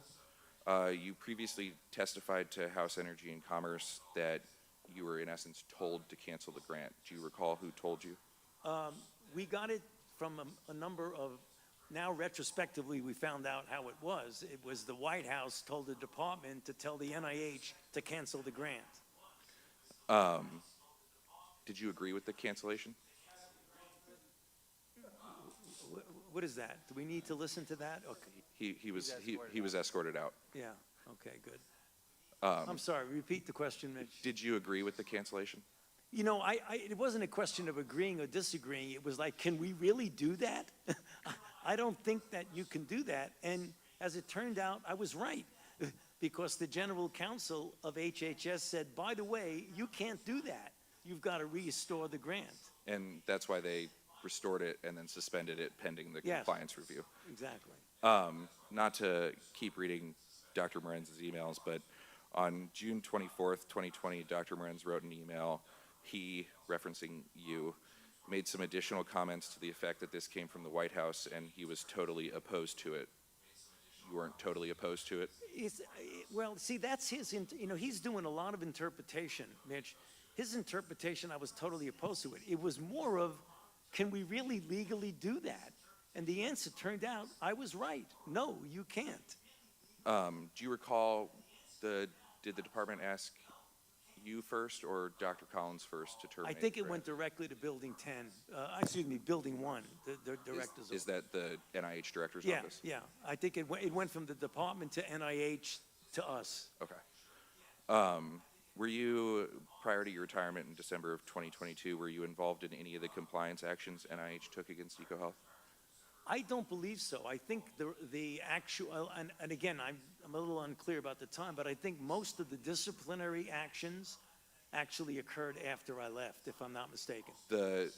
Yes, the actual suspension and debarment occurred after you left, but there were a number of letters requesting lab notebooks or further information while you were still there. What happened, Mitch, and it's important to point this out, once it was clear that there was compliance issues while I was still there, we were told at NIAID, stay out of it. Compliance is going to be handled by Building 1, i.e. the NIH director, and Mike Lauer. So the compliance was said, don't touch it, don't go near it, just we'll take care of it. And you just brought this up, since the original termination, then suspension, NIH found numerous major violations of grant policies, has since debarred the Wuhan Institute of Virology and suspended and proposed for debarment both EcoHealth as an institution and Dr. Dazik individually. Are you aware of those? Yes, I am. During previous TIs and hearings, when asked if they supported every one of these actions and supported the suspension and debarment, both Dr. Collins and Dr. Tabak said yes. Sitting here today, do you support the suspension and debarment of EcoHealth? Yes. I want to move on to the kind of like known unknowns of COVID origins, to quote Dr. Lipkin's paper from early 2020.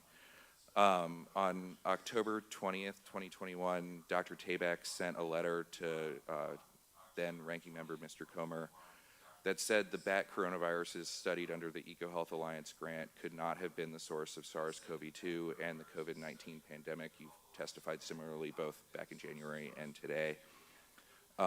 Some of the things that I believe Chairman Griffith brought up was just kind of that statement results on some things, rests on some things that we just can't know. In your experience, Dr. Fauci, do researchers publish every virus that they sequence? No, I mean, I think researchers don't always publish every single thing they do. Do they routinely publish every experiment that they conduct? I'm sure there are people who don't publish every single experiment that they do. And then is there a lag time between the sampling, the analysis, and the publication? Yeah, I mean, publications often take months before they come out. Is it possible, if not plausible, that EcoHealth and the Wuhan Institute of Virology have samples from between 2020 when they originally published a paper, or excuse me, 2015 when they originally published a paper with all of their samples, and now that are unpublished? Sure, it's possible, but Mitch, I might just throw in there, you can't get away from the fact that the viruses that were studied, that the NIH gave them a grant to study, don't pull back on the fact that no matter what you did with those viruses, they were phylogenetically so different, they could not possibly be the precursor of SARS-CoV-2. And I agree with that. I guess my only point is that you don't know all the viruses they were working with. Yeah, and let's make that clear, because Congressman Griffith asked it, and I answered you quite honestly, that none of us can know everything that's going on in China or in Wuhan or what have you. And that's the reason why I say today, and I've said at the TI, I keep an open mind as to what the origin is. The last topic I want to touch on is gain of function. We touched on it in January. You touched on it a little bit today. I know the pandemic has resulted, as I'm sure you're aware, with a rather large debate, and including with the NSABB updating their dangerous research policies surrounding gain of function, P3CO, and dual use research of concern. Prior to October of 2021, the NIH website listed gain of function as a type of research that modifies a biological agent so that it confers new or enhanced activity to that agent. And the P3CO framework that the U.S. government uses to further regulate a subpart of that research that is more dangerous, specifically that could cause widespread and uncontrolled death or disease in humans. Putting aside what's regulatory, I agree with you. The P3CO definition is regulatory. Are there types of research that could fall under the broad definition but not the P3CO definition? Well, I believe members on the minority side have mentioned that. Influenza is a gain of function to a virus to make it grow better in eggs. Making an E. coli manufacture insulin is telling the E. coli to do something it wasn't able to do before by mutations. Of course that's the case.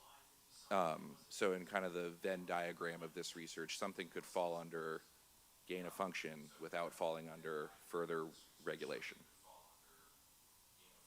I know where you're going, and you're not going to get there, but go ahead.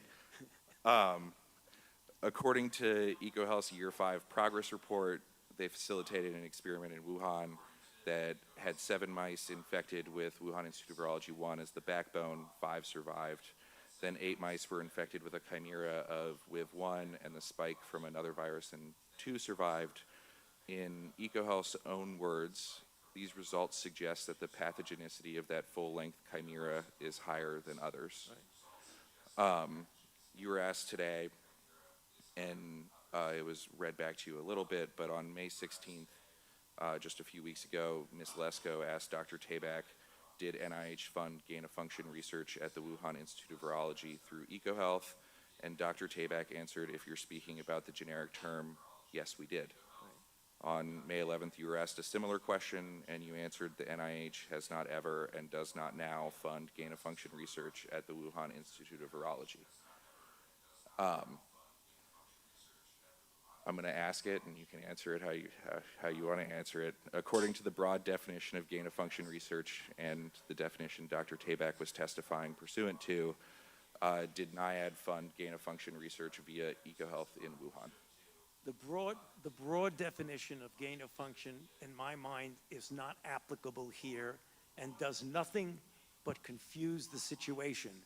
And that is the reason why, after 3 years of deliberation by the bodies, including the NSABB, as well as the national academies, it was decided to make an operative and regulatory definition. If you hearken back to the original broad definition, it does nothing but confuse people. And that's the why every time I have mentioned gain of function at the Senate hearing with Senator Paul and the TI and today, the definition that I use is not my personal definition. It's a codified regulatory and operative definition made by a body that has nothing to do with me. Thank you, Mr. Chairman. I yield back. I now recognize the minority staff for not longer than 30 minutes. Dr. Fauci, nice to see you. We've covered many different topics today. We just want to make sure that you have the opportunity to provide your full perspective on any and all of them. Is there anything you'd like to add, clarify, or say about any of the topics we've discussed here today?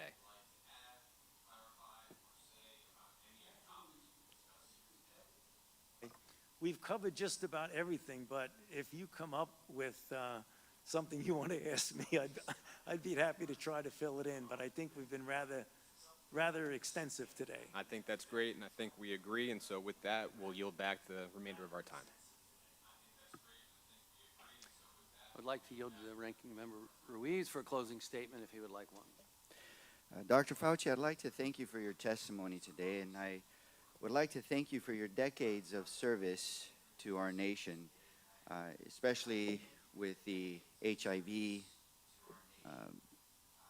epidemic that our nation suffered through, the pandemic flu, Ebola, Zika, and COVID-19, and your years of research and investment that led to the rapid development of the COVID-19 vaccine that saved millions of lives. Thank you. And over the past 4 years, you have been personally targeted by extreme narratives about the origins of the COVID-19 pandemic and the U.S. government's response to it. They began in force in retaliation to wisdom you offered that contradicted the reckless and dangerous therapeutic recommendations by President Trump and have remained part of House Republicans' political playbook. These extreme narratives have been the bedrock of the Select Subcommittee's Republican-led probe and the untenable inferences they've somehow drawn despite the overwhelming evidence that it is inconvenient to those narratives. I want to be clear, the evidence uncovered from more than 425,000 pages of documents and 20 closed-door interviews of current and former federal officials has undermined the extreme narratives behind Republicans' own probe. As I alluded to at the beginning of this hearing, my Democratic colleagues and I are committed to speaking objectively and truthfully about what the evidence shows, and this is what it shows. Dr. Fauci did not fund research through the EcoHealth Alliance grant that caused the COVID-19 pandemic. Dr. Fauci did not lie about gain-of-function research in Wuhan, China. Dr. Fauci did not orchestrate a campaign to suppress the lab leak theory. These findings are apparent from the evidence. In fact, this much was clear by the time of Dr. Fauci's 2-day transcribed interview this past January. In the 5 months since, the Select Subcommittee has conducted several more closed-door interviews and reviewed several thousand more pages of documents. This additional evidence in Dr. Fauci's testimony today has only made Republicans' claims less plausible and more preposterous. And when I was named ranking member of the Select Subcommittee, I made a commitment to follow the facts in objectively analyzing the origins of the COVID-19 pandemic. The Select Subcommittee is to meaningfully improve our nation's preparedness for future pandemics, then we must take an objective approach to the factual and scientific evidence available to us. The origins of the COVID-19 pandemic remain uncertain. I would like to remind my Republican colleagues that that uncertainty is not an opportunity for them to author fiction for partisan gain. It could have been a lab leak and it could have been an animal transmission. And at the cost of meaningfully advancing our understanding of COVID-19's origins, Republicans have levied extreme allegations of creating SARS-CoV-2 against Dr. Fauci. The result is that Republicans' own probe has failed to shed any additional light on a central question for our Select Subcommittee. In fact, we're actually entering the fourth quarter of this Congress and this Select Subcommittee on Corona's pandemic. And what have we focused on? It's not an objective investigation on the origin as either a lab leak or animal transmission. We have spent the vast majority of time, like in this hearing, with Republicans trying to prove that Dr. Fauci and Collins funded research through EcoHealth that created the SARS-CoV-2 virus. And in order for that to be true, it is dependent on proving the lab leak theory to be true. So it has not been an objective investigation as to whether or not the virus came from a lab or an animal transmission in order to prevent and prepare for the next pandemic. It has been to push this narrative. And this hearing is their climax, their star witness to finally prove their narrative. And they did not do so. Instead of focusing on solutions like fortifying our public health workforce and infrastructure, securing domestic supply chain of vital public health equipment and medications, or equipping schools, churches, synagogues, mosques, businesses to safely stay open during the next deadly novel viral pandemic, instead they focused on accusations without evidence. And it seemed like even though the evidence was there that the accusations were false, it didn't matter. They still accused him on a cover-up, suppressing the truth, that he initiated, prompted, or edited the Proximal Origins paper, that he funded a gain of research that created the SARS-CoV-2 virus, even that he received royalties. You know, his answers today and his transcribed interviews and his countless emails refuted all of this. They always have. And his testimony today did again. But I guess that doesn't matter for the majority. The truth is that there is no evidence to prove this narrative that we spent so much time addressing. Their accusations are without evidence, but it doesn't matter to them. Intentionally misleading the public is propagating disinformation, and it's wrong and dangerous not only because it manufactures distrust in our public health leaders and our public health agencies, but also because it targets Dr. Fauci and other public health officials for violent death threats. Dr. Fauci just said that anytime anybody alludes to the false accusation that he created the COVID-19 pandemic, his death threats go up. But irresponsibly and recklessly, members on this subcommittee continued to accuse him of that. So for the remaining months of the Select Subcommittee, I reaffirm my commitment to take a serious, balanced look at the question and the possibilities of whether the novel coronavirus emerged from a lab or from nature. And I emphasize to my colleagues that any uncertainty about those origins is an opportunity for us to work constructively together on forward-looking measures to improve our nation's readiness for future public health threats. Thank you, Mr. Chairman, and I yield back. Thank you again, Dr. Fauci. I want to thank you for coming here today. I, again, truly appreciate your willingness to come voluntarily before this Select Committee for both your transcribed interview and the hearing today. You know, this hearing was an opportunity to learn about our COVID-19 response and how we can improve and do better. And we did some good things during that, and I'll cite Operation Warp Speed as one of them.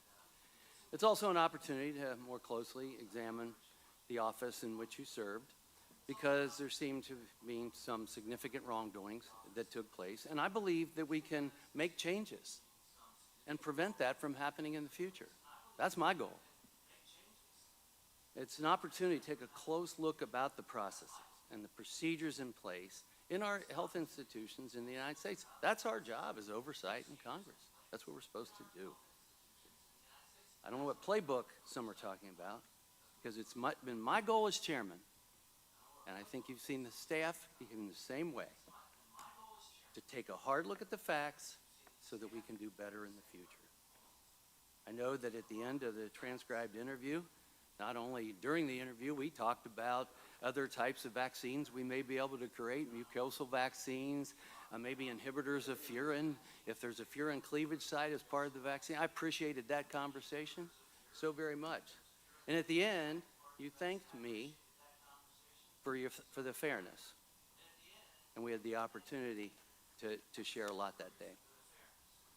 I think what I'm most concerned about as we go forward as a country and from our agencies is that we can be trusted and that we are better in our messaging and talk about clarity. Dr. McCormick today talked about what it was like actually treating COVID patients day in and day out. I had recommended early on that America needed to hear more from doctors that were treating COVID patients, what they were seeing, what was working, what was not working.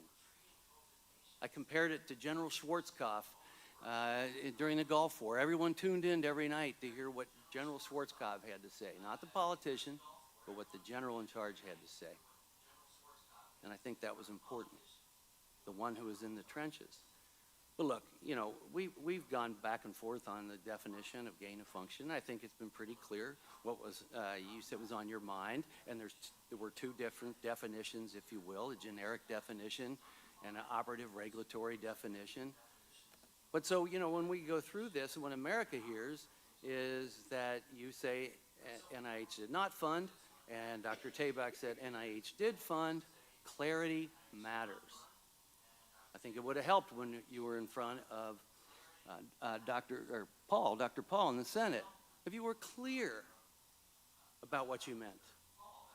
The American people had never heard of gain of function until this came about. Clarity matters. You know, when we conducted great trials on the vaccines, I thought they were phenomenal. Normally you have 8,000 to 10,000 people. We had about 40,000 people in each one of the trials. And what we knew from the trials is that, one, it saved a lot of lives. That's one thing. But we also knew that if you got vaccinated, you could still get COVID. We didn't make that clear to the American people in my mind. And that you could still get sick. And so if someone stands up, not you, but if someone stands up and says, if you get vaccinated, you're never going to go to the ICU and you're not going to die. Well, that was still happening. So where was the messaging? I wish you would have corrected that right then and there. You know, President says, oh, maybe we just inject bleach. Well, some people maybe thought that was serious. We made it clear it was not. And that was important. But here we have Operation Warp Speed, which I know firsthand you were working on, and you were kind enough to work with the Doctors Caucus to explain what was going on with Operation Warp Speed. And we have a presidential candidate who says, well, if that's developed, I'm not taking it. I'm paraphrasing. And then takes it. The American public deserve a lot better from their government. And what should have been a 9/11 moment for this country, this pandemic, was turned into a political nightmare. We need to do better. These are agnostic issues, not political. And I think from what we have learned from you in the TI and here today, there's a lot of things that we can do better. And the grant process being one of them. I mean, if you look, when I sign a prescription, I'm responsible for it. Somebody needs to be responsible. And if you're signing for grants but not responsible for it, you just sign it, then you're not responsible for the dollars that are going out. And then maybe it's the advisory committee that needs to be signing the grant so that there's some level of responsibility and responsibility for compliance. I think that's one of the biggest lessons learned through all this. We can do better. America's a great country. We can fix our problems. But we have to take a good hard look at what we did, what we didn't do, be honest with ourselves, be better in our messaging to the American people, especially when it comes to health. And that's why I felt it was very important that we don't do things like mandates, but let patients have a conversation with the doctor that they know and trust, and make sure that we're getting the doctors all the information and data that they need. From adverse effects of the vaccine, which we've always done, adverse effects of the vaccine, to what the vaccine can and can't do, whether you're at risk or not at risk, what are your risks? Those are personal conversations that need to take place. And I look forward to trying to establish a system that does a better job at that. I'm going to conclude and just say thank you once again, Dr. Fauci. Matter of fact, I'd be glad to have more off-the-record conversations about things we can do in the future, drugs we may be able to develop, treatments we may be able to provide, and vaccines we may be able to produce. And so if you're amenable, I might reach out to you for that, and other scientists as well that may have varying opinions. So again, thank you again for being the witness today. With that and without objection, all members will have 5 legislative days within which to submit materials and to submit additional written questions for the witnesses, which will be forwarded to the witnesses for their response. If there's no further business, without objection, the Select Subcommittee stands adjourned.